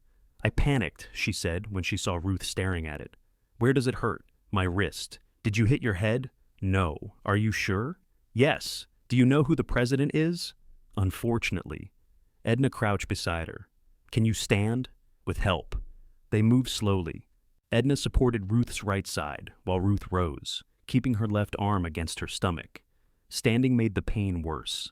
Edna looked at the crooked ladder, the loosened trim, and the pry bar. "I am not reporting this as mouse-related. Call Allison." "You call? I use my strength arguing with you." Edna called. At urgent care, the x-rays showed no fracture. The doctor called it a severe sprain, fitted Ruth with a rigid brace, and told her to avoid lifting, gripping, pushing, or climbing for at least 10 days. Possibly longer, depending on swelling. Allison sat beside the examination table, with Ruth's purse in her lap. She had not said "I told you so." She had barely spoken at all. That silence felt worse. On the drive home, Ruth noticed they were not heading toward Mercer Road. "You missed the turn." "No, I didn't." "I'm not staying with you." "Yes, you are. My right hand works. You're taking pain medication, your wrist is immobilized, and you can't pull open your own front door without twisting." "I can manage." Allison tightened both hands on the steering wheel. "Please don't make me fight you today." The word "please" stripped the command of its easy target. Ruth looked out the window. Allison's house stood in a tidy neighborhood, where every mailbox matched and no grass grew through the driveway cracks. The guest room had pale green walls, a high bed, and framed botanical prints selected to offend no one. Allison placed Ruth's overnight bag on a chair. She had packed it while Ruth was being fitted for the brace. "You went through my dresser. I took 2 nightgowns and clean underwear. Arrest me." Ruth sat on the edge of the bed. Allison set a glass of water on the nightstand beside the prescribed pain medicine. "I can keep track of my pills." "I know." "You don't need to stand there." Allison's face tightened. "I know." She left and closed the door almost all the way. Ruth changed slowly, angry at every small negotiation with fabric. When she finally lay down, the brace felt heavy against her chest. The room was quiet, no farmhouse boards settling, no mice scratching behind cottage walls, no rain testing the roof. A nightlight glowed in the hallway. Ruth stared at the thin bar of light beneath the door and understood that Allison had already arranged the house around her. She did not know whether to feel loved or trapped. The answer, inconveniently, was both. At 2 in the morning, the door opened 3 inches. Ruth kept her eyes closed. Allison stood in the hallway light for several seconds, listening. Then the door eased shut. At 6:45, she did it again. "I'm awake," Ruth said. The door stopped. "I wasn't checking. You were admiring the hinges. I wanted to know if you needed anything. I need you to stop opening the door like I'm an oven." Allison entered with a mug of coffee. "You're unpleasant before caffeine. I learned from experts." She helped Ruth sit up, though Ruth did not ask. The movement pulled at her wrist and made her stomach roll. She accepted the coffee with her right hand. Breakfast appeared at 7:30. Oatmeal, sliced banana, and toast cut diagonally. Allison placed 2 pain tablets beside the bowl. "I took them at 4. "No, you didn't." "Yes, I did. The bottle was in my room." Ruth looked toward the nightstand. "Why was my prescription in your room? So you wouldn't take too much while you were half asleep.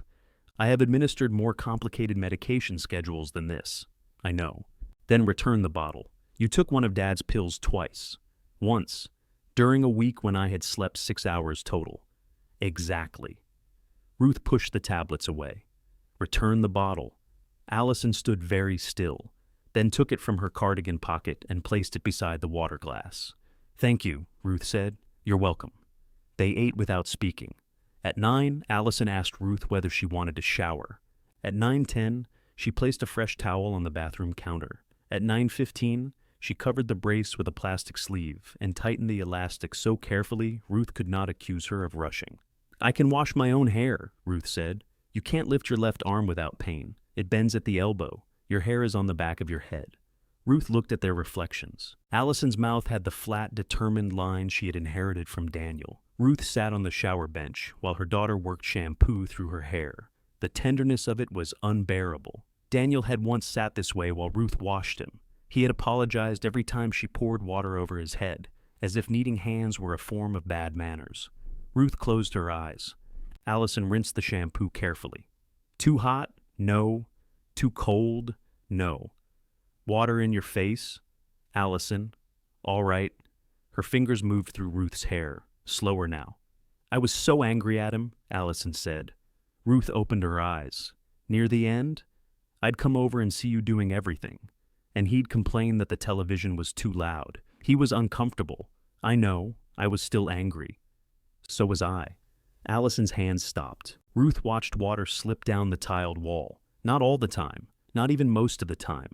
But sometimes he would call me back into the room before I reached the stairs, and I would want to keep walking. "Did you?" "Once." "What happened?" "I stood in the kitchen for 3 minutes and ate peanut butter with a spoon." Allison laughed softly. "You and your emergency meals." Then I went back upstairs. "I thought you never got angry with him. I didn't want you to." "Why?" "Because you already knew he was dying." Allison squeezed water from Ruth's hair. "You made it look easy." "No, I made it look private." That afternoon, Mark came carrying Ruth's mail from the farmhouse and the 6-foot ladder in the bed of his truck. "I'm taking this," he said. Ruth sat in Allison's living room with her arm propped on a pillow. "It belongs to me. It belonged to Dad. I bought it at Sears. Then you made a bad purchasing decision." "It's going." The ladder did not fail. "You leaned off it." "How do you know?" Edna photographed the scene. "Edna did what?" "For insurance purposes," Allison called from the kitchen. "I don't have a claim." "Then for gossip purposes," Mark said. He put the mail on the coffee table. An electric bill, 2 advertisements, and a letter from Pine Haven sat on top. Ruth picked it up. Allison entered with iced tea. When she saw the envelope, she stopped. "That's just information." "You requested information?" "Before the lunch. It arrived quickly. I had it sent here so you wouldn't think." Allison closed her eyes. "That sounds worse." Mark sat across from Ruth. "Maybe we should talk about it." "We talked, before you fell. I did not fracture anything." "You could have. I could choke on your sister's pot roast." "Mom," Allison said. Ruth looked at both of them. Mark's face held anger, but beneath it was fear and something like accusation. Allison stood with one hand pressed flat against her own ribs. The cottage rose in Ruth's mind exactly as it had looked from the floor. Ladder sideways, pry bar inches from her face, phone beyond reach. She thought of the money already spent, the open bathroom, the raw walls. She thought of another mistake with worse consequences. Shame had followed her from urgent care. It sat beneath the brace, hot and private. They had warned her. She had known better. The final nail had been 6 inches away, and she had behaved as if common sense were an insult. "What do you want me to do?" she asked. Allison sat beside her. "Stay here until your wrist heals, then tour Pine Haven. Just tour it." "And the cottage?" Ruth asked. "Stop work for now," Mark said. "I'll seal everything up." The idea created a strange relief. No estimates, no dust, no question waiting each morning about what she could do and what age had taken away. She could sleep in Allison's guest room, eat meals that appeared on time, and let someone else hold the decisions for a while. Ruth looked down at the Pine Haven envelope. "All right," she said. Allison released a breath. "All right to which part?" "I'll stop for now." Mark leaned back. The tension left his shoulders. No one celebrated. Ruth was grateful for that. By the 4th day, she could fasten her own bra with one hand and teeth. Allison objected to the teeth. Ruth objected to the commentary. By the 6th, the swelling had decreased enough for Ruth to wiggle all her fingers without pain. She stopped taking the prescription medication and switched to the over-the-counter tablets recommended by the doctor. Allison wrote the times on a pad beside the refrigerator. Meals occurred at 7:30, 12:30, and 6. Coffee after 3 was discouraged. Every towel had a designated hook. The thermostat remained at 72 degrees. Allison asked before entering the guest room now, but if Ruth did not answer within 5 seconds, she asked again more loudly. None of it was cruel. That was the trouble. Ruth helped fold laundry one-handed and was shown the correct direction for the washcloths. She loaded the dishwasher and learned that Allison preferred forks in the left compartment. She opened a window and found it closed 10 minutes later because the air conditioning was running. At the farmhouse, Ruth had gone entire days without speaking to anyone. At Allison's, she could not sigh without being asked whether her pain had increased. On the 8th evening, Allison set a Pine Haven tour appointment for the following Tuesday. I thought we agreed to wait until I healed. The appointment can be canceled, then cancel it. Allison put down her phone. You said you would tour. I said it from a chair with both of you looking at me like I had driven through a playground. You could have died. I sprained my wrist. You were alone. I called someone, after crawling across the floor, 6 feet. Do you hear yourself? Yes, Ruth said. For the first time in 8 days, I do. Allison's face closed. So, this has been terrible. No, it has been comfortable. That is different. I'm trying to take care of you. I know. And you are very good at it. Apparently that's an accusation now. Ruth sat opposite her at the immaculate kitchen table. Your father needed me to make every choice. What he ate, when he slept, which shirt he wore to the doctor. By the end, I forgot there was another way to love someone. Allison looked toward the refrigerator pad. I am not Dad, Ruth said. I know that. Do you? Allison tore the medication schedule from the pad, crumpled it, and threw it toward the trash. It struck the cabinet and fell to the floor. They both stared at it. Allison began to laugh. Ruth joined her, then winced when the movement shook her wrist. Don't, Allison said automatically. That made them laugh harder. On the 10th morning, Edna arrived to drive Ruth home. She wore a chauffeur's cap she claimed to have found at a yard sale. Allison carried Ruth's bag to the truck. You can stay longer, she said. I know. You shouldn't drive yet. I won't. You can't grip tools. I won't. No ladders. Ruth looked at her. No ladders when I'm alone. No overhead work at all until my wrist is cleared. Phone on my body, not across the room. I've ordered a rolling cart so I don't carry materials one-handed. Edna and I will check in every morning and evening. Edna saluted from the driver's seat. Allison glanced toward her mother's left arm. You made a new list. Yes. Of course you did. Ruth touched Allison's cheek with her good hand. I learned something here. What? That I would rather ask for help than have it assigned. Allison swallowed. You can ask me, I know. At the farmhouse, Ruth unpacked, rested, and ate lunch before crossing the field. She wore the phone in a canvas pouch at her waist. The cottage waited exactly as she had left it. The cracked trim still hung from its final nail. Dust covered the folding table. Mark had removed the ladder. Ruth did not resent that as much as she expected. Curtis came at 4. She showed him the ceiling trim, the shower walls, and 2 upper sections of paneling. I need you to handle everything overhead. He glanced at the brace. Shoulders voted. They formed a coalition with good sense. I charge by the day. You should.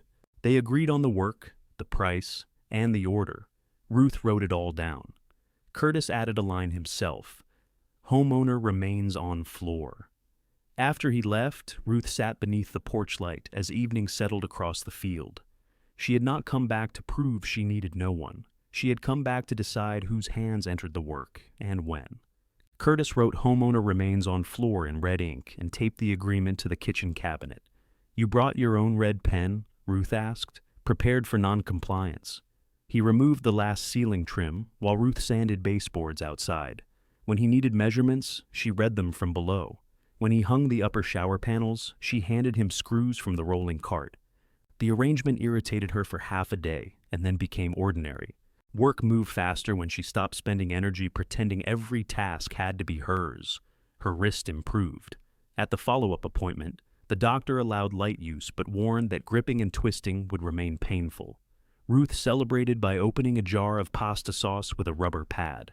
It took 3 attempts and left her arm throbbing. She called Edna to report the victory. Did you eat the sauce? Edna asked. Not yet. Then you have opened a jar, not prepared dinner. You sound like Allison. I've been studying under her. The rolling cart held tools on the lower shelf, supplies on top, and Ruth's phone clipped to the handle. She added bottled water and crackers, then replaced the crackers with actual sandwiches after Allison inspected the system. I did not ask for an audit, Ruth said. I'm admiring the cart. Forks belong on the left. Allison narrowed her eyes. I apologized for that. I haven't. The bathroom began to resemble a room instead of an injury. Curtis set the shower base, hung cement board, and left the finishing to Ruth once her wrist could manage a trowel. She chose small white tile for the floor because it was affordable and easier to fit around the narrow edges. The first row wandered. Ruth noticed after the mortar had begun to set. She considered pretending the wall was crooked, which was true but insufficient. Then she lifted the tiles, scraped the mortar, and began again with a chalk line. Marisol arrived carrying a paper sack of cabinet pulls.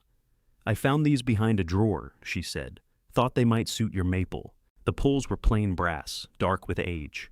Ruth held one against a stripped door. How much? Coffee. That's not a business model. Coffee and I get to see the house. Ruth made coffee in the farmhouse and carried it across the field in a thermos. Edna joined them without invitation, bringing pound cake. The three women sat around Allison's folding table while Curtis worked in the bathroom. Marisol examined the yellow cabinets. These stay. They're not in good condition, Ruth said. Neither am I. Nobody's removed me yet. Edna cut a second piece of cake. Give us time. Ruth had considered painting the cabinets white. Looking at them now, chipped and bright beneath the newer layers of grime, she remembered Walter complaining about mustard. She decided to clean them, repair the hinges, and keep the yellow. Marisol approved. A room should show who survived in it. You say things like that to sell old hardware, frequently. The conversation drifted from the cottage to widowhood, though Marisol had never married. She had inherited the salvage yard from an aunt who taught her that a person could build a family out of people who knew when to arrive carrying hinges. I have 3 brothers, Marisol said. They all ask when I'm going to sell the yard and do something easier. What do you tell them? Ruth asked. That worrying about me is not a career. Edna pointed her fork at Ruth. Write that down. Ruth did. Mark did not visit. He answered her text about the roof surviving another storm with a thumbs-up symbol. When she asked whether he wanted Daniel's pipe threading machine, he replied, keep it for now. Ruth knew for now. It meant he wanted the object, but not the conversation required to collect it. Near the end of the week, she found him waiting at the farmhouse when she returned from the hardware store. His truck was parked near the barn, engine off. He sat on the tailgate with his elbows on his knees. You okay? Ruth asked. Fine. Your face says otherwise. I have my face. Daniel used to say that when refusing sympathy. Ruth set the hardware bag on the tailgate. Come inside. I can't stay. Then speak outside. Mark looked across the field. Curtis's truck stood beside the cottage. Through the open door, Ruth could hear his radio. How much more are you putting into that place? Mark asked. Ruth leaned against the truck. Why? Just asking. No. Allison asks that question like she's holding a fire extinguisher. You're asking like the money went somewhere you expected to find it. His head came up. Ruth felt the answer before he gave it. I need a loan, he said. How much? 25,000? Yes. She took a slow breath. For what? Business. That is not a category. Supplier balances, storage, payroll from the Jefferson job. I thought the Jefferson job paid. It did. Then the cross-deck went sideways, and I had to cover materials while they fought the change orders. 2 customers pushed starts into spring. I'm carrying too much. Do you owe taxes? Some. How much? I'm not here for an audit. You're asking for $25,000. Mark slid off the tailgate. I knew this was a mistake. Asking or telling me? Both. Ruth watched him pace toward the barn. His boots kicked dust from the service lane. Why didn't you say something before? She asked. What was I supposed to say? Dad's dead. You're barely getting through the day, and I can't keep my own company straight? You could have said exactly that. And what would you have done? The question contained more anger than she expected. I would have listened, you would have fixed it, not necessarily. He laughed once. Ma, you were going to sell this place. I never said that. You and Dad talked about downsizing, years ago. You told me the house was too much. Sometimes it is. So, when Allie started talking about Pinehaven, I thought, he stopped. Ruth waited. Mark pressed both hands against his hips. I thought selling made sense. The land, the house, all of it. You'd have more than enough for the apartment. And the rest? He looked toward the ground. The air changed around her. The field, the barn, the cottage porch light waiting in daylight, everything seemed suddenly counted by someone else. You expected money from the sale? She said. I didn't expect it. You planned for it. No. I thought maybe you'd help with your inheritance while I was still alive. That is not what I said. It is what you meant. Mark's face reddened. I wasn't trying to put you in a home for money. Then why did you laugh when I said I'd live in the cottage? Because it was insane and inconvenient. That's not fair. Neither was putting your name on my furniture. Allison did that.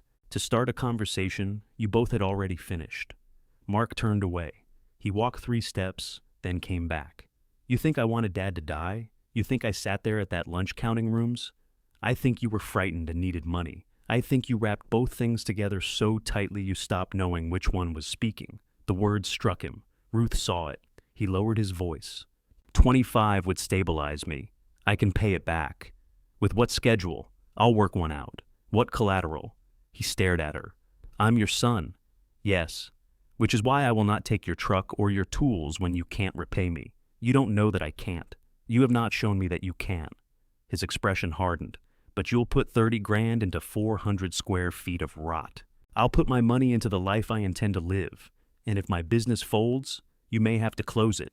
Mark went still. Ruth's heart beat painfully. She wanted to take the sentence back. Not because it was untrue, but because she knew how much Mercer Plumbing had meant to Daniel and how hard Mark had worked to build something separate from it. He spoke carefully. You'd let me lose everything. No, I would let you face what belongs to you. That sounds like something you practiced. I wish I had. He looked toward the cottage. That place matters more to you than your family. The first time I choose myself, you call it choosing a building. Because it is a building. No, it is the first space I have made around my own needs since I was 24. Curtis's saw stopped across the field. Silence carried between them. Mark picked up the hardware bag and handed it to her. His face had gone pale beneath the anger. Keep the pipe threader, he said. He climbed into his truck. Ruth stood in the lane until the dust settled behind him. Her knees had begun to tremble. She picked up the bag, missed the handle, and dropped it. Brass screws scattered across the dirt.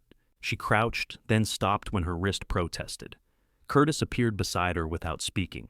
He knelt and gathered the screws one by one. I heard enough to know I shouldn't have, he said. Ruth stared at the tire tracks.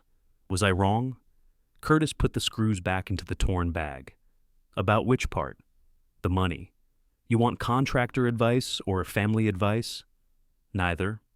Good. I'm not qualified. He stood and offered his elbow. Ruth used it. Inside the cottage, the shower walls were finished. The seams lay smooth beneath fresh compound. Curtis had replaced the cracked ceiling trim, and the room looked taller without the dark line around it. Ruth placed the brass pulls on the folding table. Her phone rang. Allison. Mark had called her already. Of course he had. Ruth let it ring twice before answering. If you're calling to tell me I was cruel, she said, wait until tomorrow. I'm calling to ask if you're alone. Ruth looked at Curtis packing tools, at Marisol's coffee cups drying beside the sink, at Edna's note taped to the cabinet. Eat something with a fork. No, Ruth said. I'm not. She ended the call, sat at the table, and pressed both hands flat against the scarred white surface. The cottage had begun to fill with evidence that needing people was not the same as owing them her life. Allison arrived the next morning before Curtis, carrying coffee and no food. That seems ominous, Ruth said. I didn't know if food would look manipulative. It usually looks like food. Allison handed her the cup. Mark says you think he tried to put you in Pinehaven so he could get his inheritance. He told you that? He used more profanity. Ruth unlocked the cottage. The repaired door still required lifting, but less than before. She had planed the swollen edge and reset one hinge herself. Inside, Allison read Edna's note and opened the refrigerator. The appliance had been delivered 2 days earlier, a narrow white model with a freezer scarcely large enough for 2 ice trays. She found cheese, grapes, eggs, and leftover chicken. You've improved, she said. I feared inspection. Allison closed the refrigerator. Did you really say that to him? I said. He wrapped his worry and his need together until he couldn't tell which was speaking. That sounds like you. He asked me for $25,000.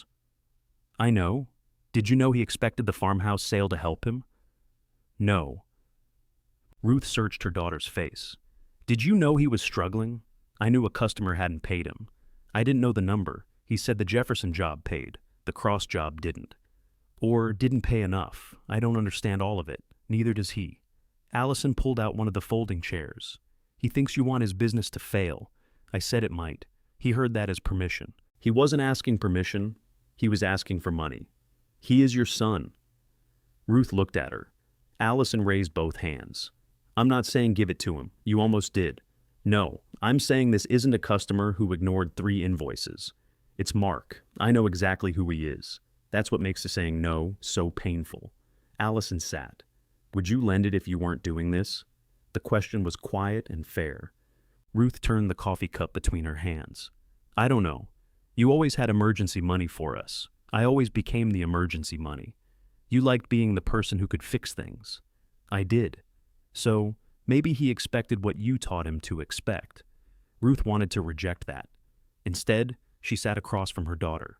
He still helped make plans for my house without telling me why, she said. Yes. You still toured Pine Haven without me? Yes. You don't get to turn his need into my obligation. I'm not. And I don't get to pretend $25,000 would solve his problem if he can't tell me where it went. No. Ruth sipped the coffee. This is an irritating conversation. I learned from experts. Curtis arrived and found them at the table. Should I come back? Allison is auditing my motherhood, Ruth said. I apologized for the auditing. Curtis set down his tool case. I can make noise. He began installing the bathroom exhaust fan. Allison stayed and helped Ruth polish the old brass cabinet pulls. They worked side by side with soft cloths, leaving some of the dark color in the grooves. Mark is going to sell one of his trucks, Allison said. That may be sensible. He's also talking about cutting Curtis loose. From the bathroom, Curtis called. Curtis is aware. Allison covered her face. He leaned through the doorway. Work slows in winter. I've got my own customers. Mark and I have survived being mad at each other before. Ruth looked down at the brass pull in her hand. Is he in danger of losing his house? No, Allison said. Not now. Is he paying his workers? He says he is. Then he has decisions to make before he has a catastrophe. Allison studied her. Are you going to call him? Not today. Good. Ruth raised an eyebrow. I think you both need to cool down. Then say that. I think you both need to cool down. Thank you. By afternoon, the old pulls shone warmly against the maple doors. Ruth installed them with her right hand, while her left wrist rested in a lighter support. Each screw required patience. She worked at the folding table, stopped when her hand cramped, and did not treat stopping as defeat. The cabinets went onto the kitchen wall with Curtis lifting and Ruth directing. 2 inches left, she said. I can see the mark. 1/2 inch toward the window. I can see that mark too. Level? Curtis placed the bubble level on top. Your floor isn't. The cabinet? The cabinet is. The floor has its own beliefs. When the final screw tightened, Ruth stepped back. The maple cabinets left enough space for a narrow counter beneath them. Marisol had found a remnant of butcher block that would fit after one cut. The kitchen was becoming a collection of things other people had discarded, and Ruth had chosen. The farmhouse, meanwhile, sat across the field, consuming propane, electricity, and attention. Ruth still slept there, cooked there, and kept most of her clothes in the upstairs bedroom, but she used fewer rooms each week. She closed the guest room vents. She stopped heating the formal living room. Dust returned as fast as she removed it. One evening, she found Edna standing in the farmhouse parlor, looking at the ceiling. How did you get in? The door was open. It was unlocked. That is what open means to criminals. What are you doing? Imagining Ben Hale's piano there. Ruth stared. Why would Ben Hale's piano be in my parlor? Because he and Kathy need a house. No. I haven't asked the question yet. You have placed a piano. Edna sat on the arm of the sofa. Their landlord's sister is moving into their rental. They have until November, Kathy told me at the pharmacy. That has nothing to do with me. They've been looking for a place outside town. Ben wants room for a garden. Kathy wants a sewing room. They can pay fair rent. Ruth walked to the mantel. Daniel's clock ticked 1 minute slow. I'm not renting my house. You aren't using most of it. I live here. You sleep here. You live in the cottage every daylight hour. That is temporary. So is a lease. Ruth picked up the clock, though it did not need winding. I'm not ready for strangers to sit in this room. You've known Ben and Kathy 20 years. Daniel replaced their water heater. You kept extending them credit when Kathy's mother was sick. That does not make them family. No, Edna said. It makes them people who paid every bill. Ruth returned the clock to the mantel. Did you tell them? I told them nothing. I'm a vault. You told Allison about the ladder before the dust settled. A selective vault. Do not say anything to them. I won't. Edna's obedience worried Ruth. That night, the farmhouse made its usual sounds around her. Ruth lay in the upstairs bedroom, listening to the furnace ignite for rooms nobody entered. Daniel's side of the closet remained full. His shoes were still beneath the bench. She had moved into the cottage in every way, except the one that would force her to decide what the farmhouse became without him. In the morning, she called Kathy Hale. Kathy did not squeal or treat the conversation as a rescue. She asked the rent, which Ruth had not determined. She asked whether pets were allowed. She and Ben had an elderly beagle that slept most of the day and objected to thunder. I'm only considering it, Ruth said. So are we. That answer pleased her. They came Sunday afternoon. Ben had gone almost completely bald since Ruth last saw him. Kathy wore a denim jacket and carried a small notebook, but did not write until Ruth began naming practical details. They admired the pantry size, checked the windows for drafts, and asked how much mowing would be expected. In the parlor, Ben did not mention a piano. Edna told you, Ruth said. Told me what? That your piano would fit here. Ben looked alarmed. My piano doesn't fit anywhere. That's its chief characteristic. Kathy laughed. We don't have to bring it. Ruth looked toward Daniel's mantel clock. It would fit on the far wall. She showed them the upstairs bedroom last. The bed was made. Daniel's watch remained in the dish on the dresser. Kathy stopped at the threshold. We don't need to see this room today. The courtesy nearly undid Ruth. It comes with the house, she said. Not until you're ready. They left without pressing for an answer. Ruth walked across the field afterward and found Marisol delivering the butcher block remnant. Together they carried it inside and set it beneath the maple cabinets. You look troubled, Marisol said. I may rent the farmhouse. To someone dreadful? To someone decent. That's the problem. Marisol ran her palm over the butcher block. Bad choices are easier to resist. If I rent it, it feels like admitting I'm not going back. Are you? Ruth looked around the cottage. The bathroom tile had cured. The new shower waited for fixtures. Kitchen cabinet doors hung straight. Warm light shone above the folding table. No, she said. The word hurt. It also made room. Mark's truck appeared at the edge of the field before Marisol left. He parked near the pecan tree but remained behind the wheel. Ruth waited. At last, he climbed out carrying a wooden porch post. Found this in storage, he said. Cedar. Right size for the corner. The porch isn't your problem. I know. Are you giving it to me? No. I'm trying to sell it at an outrageous markup. How outrageous? 200 installed. Ruth examined the post. It was solid, weathered on one side, and long enough to replace the failing support beneath the east corner. Write down what installation includes. Mark's face shifted, not quite a smile. I brought a contract, he said. He held out a folded sheet inside a plastic sandwich bag. Ruth took it. The paper did not repair what had passed between them. It did not erase what he had expected from the farmhouse, or what she had said about his business. It offered them one honest piece of work with a price and an edge. Ruth unfolded the contract and began to read. The contract included removal of the damaged post, temporary support for the porch roof, installation of the cedar replacement, repair of 2 loose deck boards, and cleanup. You forgot paint, Ruth said. I'm not painting it. Then 200 is outrageous. That's what I promised. She turned the paper over. 175, 190, 180, and I paint. Mark considered. You supply paint. I have paint. Not from 2006. It's unopened. Paint still ages when you don't look at it. 185. He held out his hand. Done. Ruth shook it with her right. Mark returned early the next morning with jacks, bracing lumber, and a level. He worked without Curtis, lifting the porch corner an inch at a time, while Ruth watched the old post relax beneath the load. "Don't stand there," he said. "I'm 6 feet away. Stand 10. She moved to 8. He removed the damaged boards around the base. Years of gutter runoff had blackened the lower end of the post, until it could be pulled apart by hand. Ruth crouched at a safe distance. That held the porch? Mostly habit held the porch. He cut the cedar post to length and sealed both ends. Ruth appreciated that he did not pretend her old paint was usable. She had opened the can after he left and found a rubbery skin thick enough to lift in one piece. The new post went in straight. Mark replaced the worst porch board and refastened another that had begun to cup. He worked until lunch without mentioning money, Pine Haven, or his business. Ruth brought sandwiches to the folding table.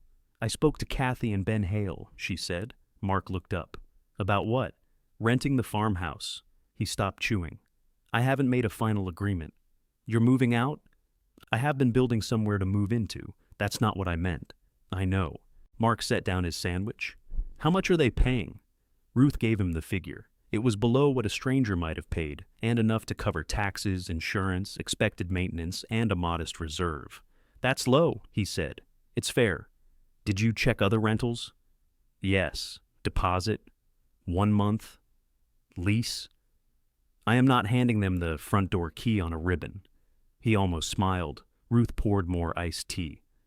"Do you object? Does it matter?" "It matters to me. It does not decide for me." Mark looked through the kitchen doorway toward the farmhouse. "What happens to all the furniture? I'll take what fits."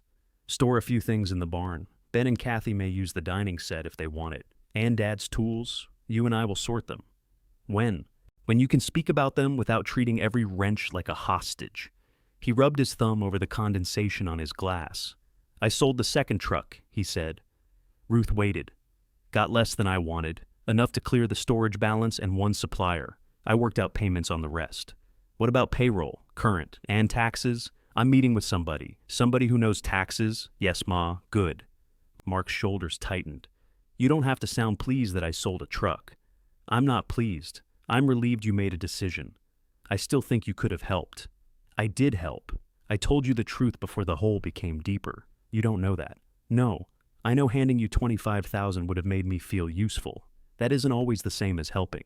He pushed his chair back. Ruth thought he would leave. Instead, he carried both plates to the new sink, which was not yet connected, and stood there holding them. "I'm angry with you," he said. "I know. Not just about the money. I know. You made me feel like I wanted Dad dead."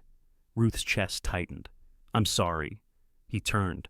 "I was angry, and I used the ugliest version of what I saw," she said. "I don't believe you wanted him dead. I don't believe you wanted me gone." Mark looked down at the plates. "I do believe my staying here complicated a solution you had begun depending on." He nodded once. "That frightened me," Ruth said. "I was frightened first." "I know." They did not hug. Mark rinsed the plates using bottled water, an act so useless that Ruth let him finish. When he left that afternoon, the new cedar post stood pale against the weathered porch. Ruth wrote him a check for $185. He folded it into his wallet. "Paint after the sealer cures," he said. I wrote down the date. "Of course you did." The heart pine flooring arrived in mixed lengths, its surface marked by old nail holes, dark knots, and shallow scars. Marisol brought a moisture meter and made Ruth wait before installation. "It has to live in the cottage a while," she said. "It's wood, not a nervous guest. Wood is a nervous guest. Put it where the temperature is stable and don't stack it flat against the wall." Ruth arranged the boards on spacers in the front room. For 5 days she stepped around them, matching colors and planning rows. The weight felt absurdly personal. She wanted a floor beneath her. The cottage seemed to want one too. Her wrist had healed enough for careful use, but she hired Curtis to operate the flooring nailer. Ruth measured, cut the end pieces on a bench outside, and laid each row. Curtis fastened them. "You're placing the worst boards in the middle," he said. "They're not the worst. They have holes. They have history. You've been spending too much time with Marisol." The old pine changed the room. Its varied color softened the new walls and made the remaining scars look intentional. One board near the kitchen threshold carried a dark circular mark the size of a coffee cup. Curtis suggested hiding it beneath the transition strip. Ruth placed it where it could be seen. By the time the pecan leaves began turning yellow, water ran from the kitchen faucet. The bathroom had a working shower, a compact white toilet, and grab bars. Ruth chose herself after rejecting Allison's suggestion that they be installed everywhere useful, which apparently included beside the refrigerator. The green toilet went back to Vega salvage. Marisol displayed it near the entrance with a handwritten sign, "Avocado, not green." Ask Ruth. Ruth threatened to stop drinking coffee with her. "You owe me 3 cups," Marisol said. The cottage's bedroom barely held Ruth's full-size bed, one narrow dresser, and a built-in shelf she constructed from leftover maple. She made 2 mistakes cutting the shelf and left the third attempt slightly uneven because the books would not complain. The small heat pump warmed the entire house in minutes. A 2-burner range fit beside the sink. Ruth found a countertop oven, large enough for a casserole but too small for Allison's roasting pan. "You can use the farmhouse oven for holidays," Allison said. "Ben and Kathy may object to me arriving with an uncooked turkey. Then I'll host." The statement sounded simple, but they both knew it changed a 40-year pattern. "All right," Ruth said. Allison blinked. "All right, you can host. I thought there would be a committee." We dissolved. Kathy and Ben returned to discuss the lease at the folding table. Ruth had written down the rent, deposit, maintenance responsibilities, mowing arrangement, and use of the barn. Ben read every line. Kathy asked whether they could repaint the small upstairs room. "What color?" Ruth asked. "Blue-gray. Not purple?" "I wasn't planning purple." "Then yes." Kathy smiled. "We'll put it back if you want." "No? Paint it for yourselves." The words caught somewhere beneath Ruth's breastbone. They chose a move-in date 3 weeks away, giving Ruth time to empty the bedroom and decide what remained with the house. Kathy offered to help pack. Ruth thanked her and declined. She asked Allison. Her daughter arrived with boxes, tissue paper, labels, and no opinions about where anything should go. The restraint was so obvious it became its own kind of commentary. "You may speak," Ruth said. "I'm waiting to be asked. Do I keep the blue vase?" "No, that was fast. You hate it. Your father bought it. He hated shopping. He bought the first thing the woman showed him." Ruth turned the vase over. A clearance sticker remained beneath the base. "Donate," she said. Allison wrote the label and attached it to the box, then paused. "May I ask about the clock?" Daniel's mantel clock ticked 1 minute slow. At the family lunch, Allison had placed Mark's name on it. She had peeled the label away before leaving, but a faint sticky rectangle remained on the wood. Ruth lifted the clock. It was heavier than it looked. "Mark should have it," Allison said. "He always liked it. He liked that it made him feel early. He needs that more than you do." Ruth smiled, then held the clock against her chest. "Not yet." They packed Daniel's clothes in stages. Good shirts went to a local charity. Work pants too worn to wear became rags. Ruth kept 2 flannel shirts, his winter coat and the blue work shirt she had worn inside the cottage on the first day. His watch remained in the dresser dish until the room was empty. Allison held out a small box. Ruth closed her fingers around the watch. "Mark. You sure?" "No. Put his name on it anyway." Allison wrote Mark and placed the label on the box.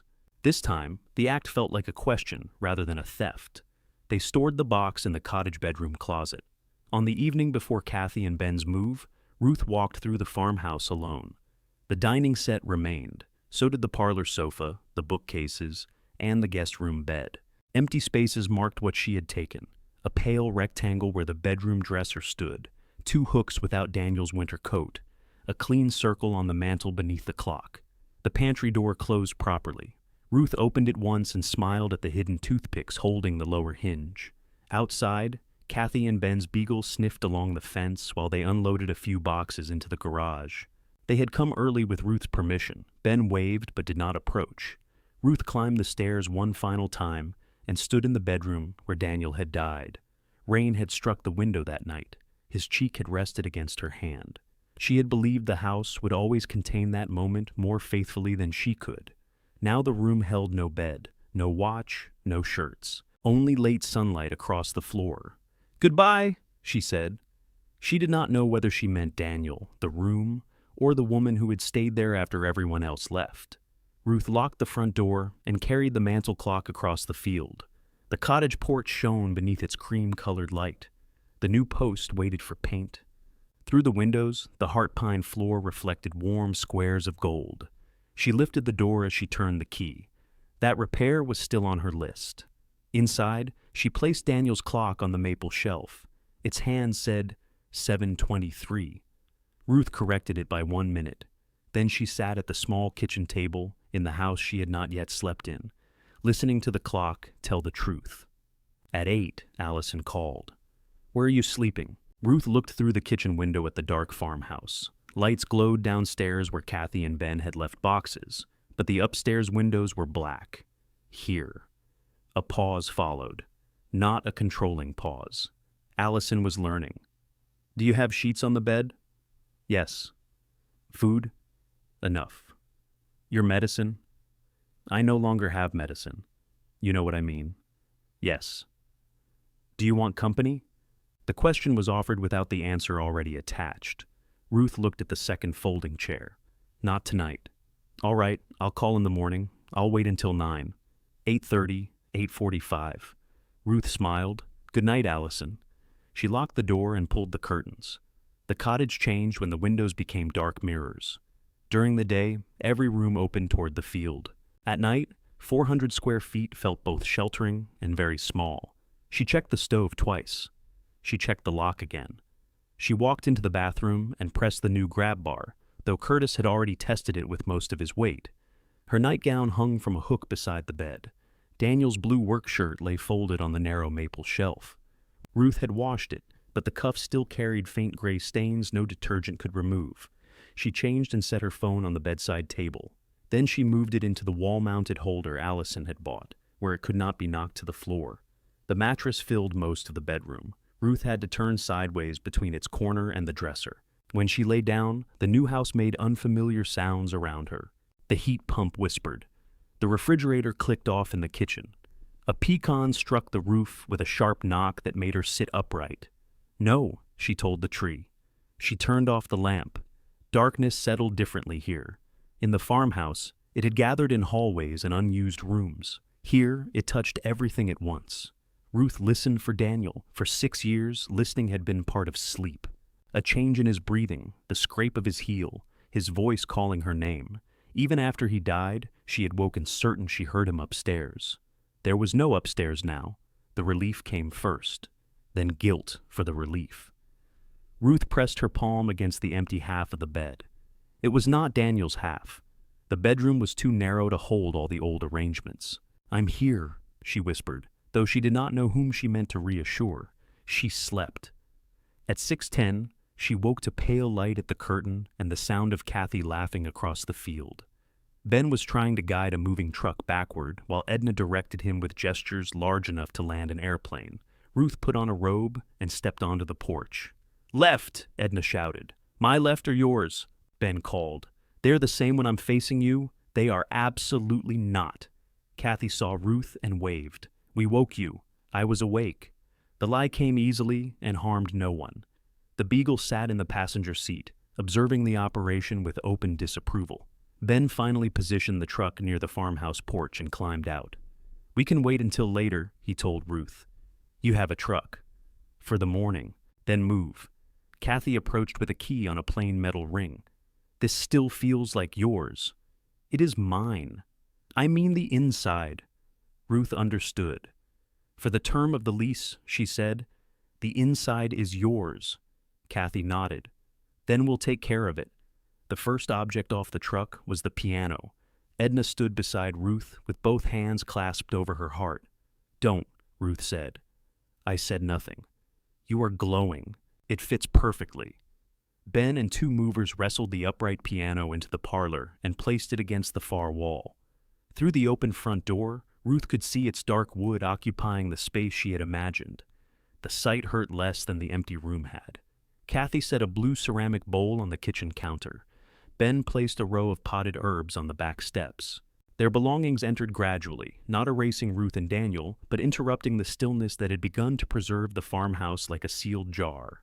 Ruth stayed until the dining table had to be moved 6 inches to allow the piano bench through. Then she walked back across the field. Her own breakfast waited in her own refrigerator. She cooked 1 egg in a small skillet and ate it at the folding table. Sunlight warmed the yellow cabinets. The maple doors held Marisol's old brass pulls. Beneath her feet, the heart pine showed every nail hole. At 8:43, Ruth called Allison. "I slept," she said. "I know." "How? You sound annoyed."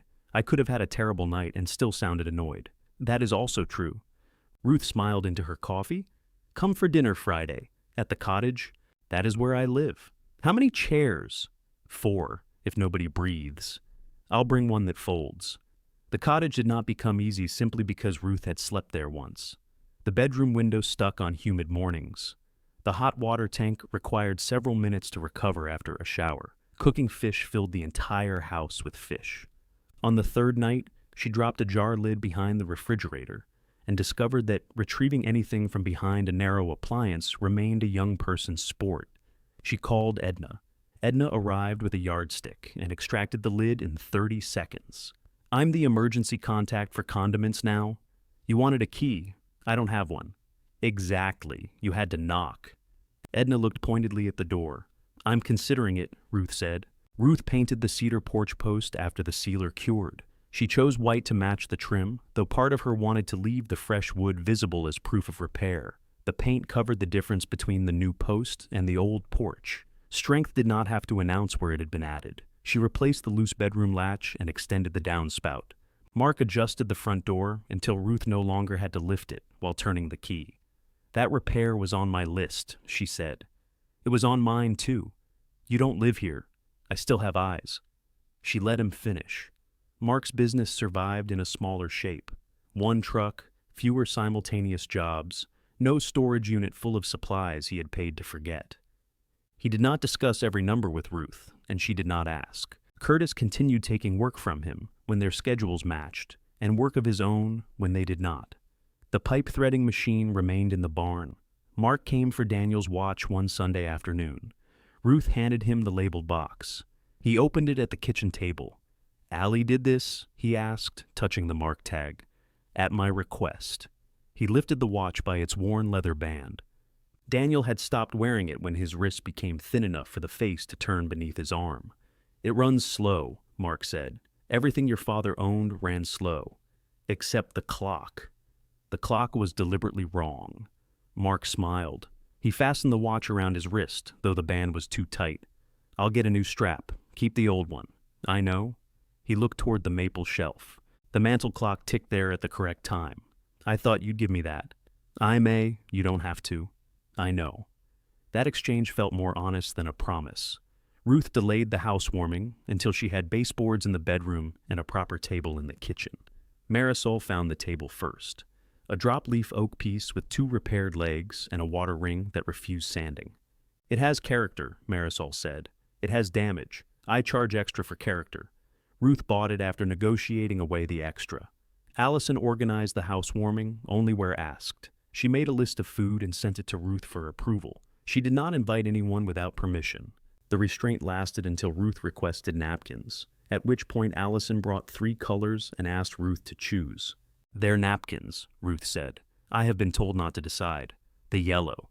You hate yellow napkins. They match Walter's cabinets." Allison blinked, then put the other packages away without argument. The gathering filled the cottage before everyone arrived. Edna claimed a place at the table. Marisol sat on the counter until Ruth told her the butcher block was not a chair. Len Price inspected Angie's panel and announced that modern electricity lacked romance. Angie told him old electricity had killed enough romance for everyone. Curtis stood in the bathroom doorway eating deviled eggs while Mark examined the shower walls. "You did good work," Mark said. Curtis swallowed. Ruth checked it. Kathy and Ben came across the field carrying pound cake and left the beagle asleep at the farmhouse. Ben had already begun clearing the old garden plot.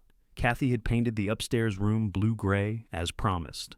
Allison arrived last with 2 folding chairs, a casserole, and a small paper bag she kept tucked beneath one arm. "There are 11 people in here," Ruth said. 12. "Who else did you invite?" "No one."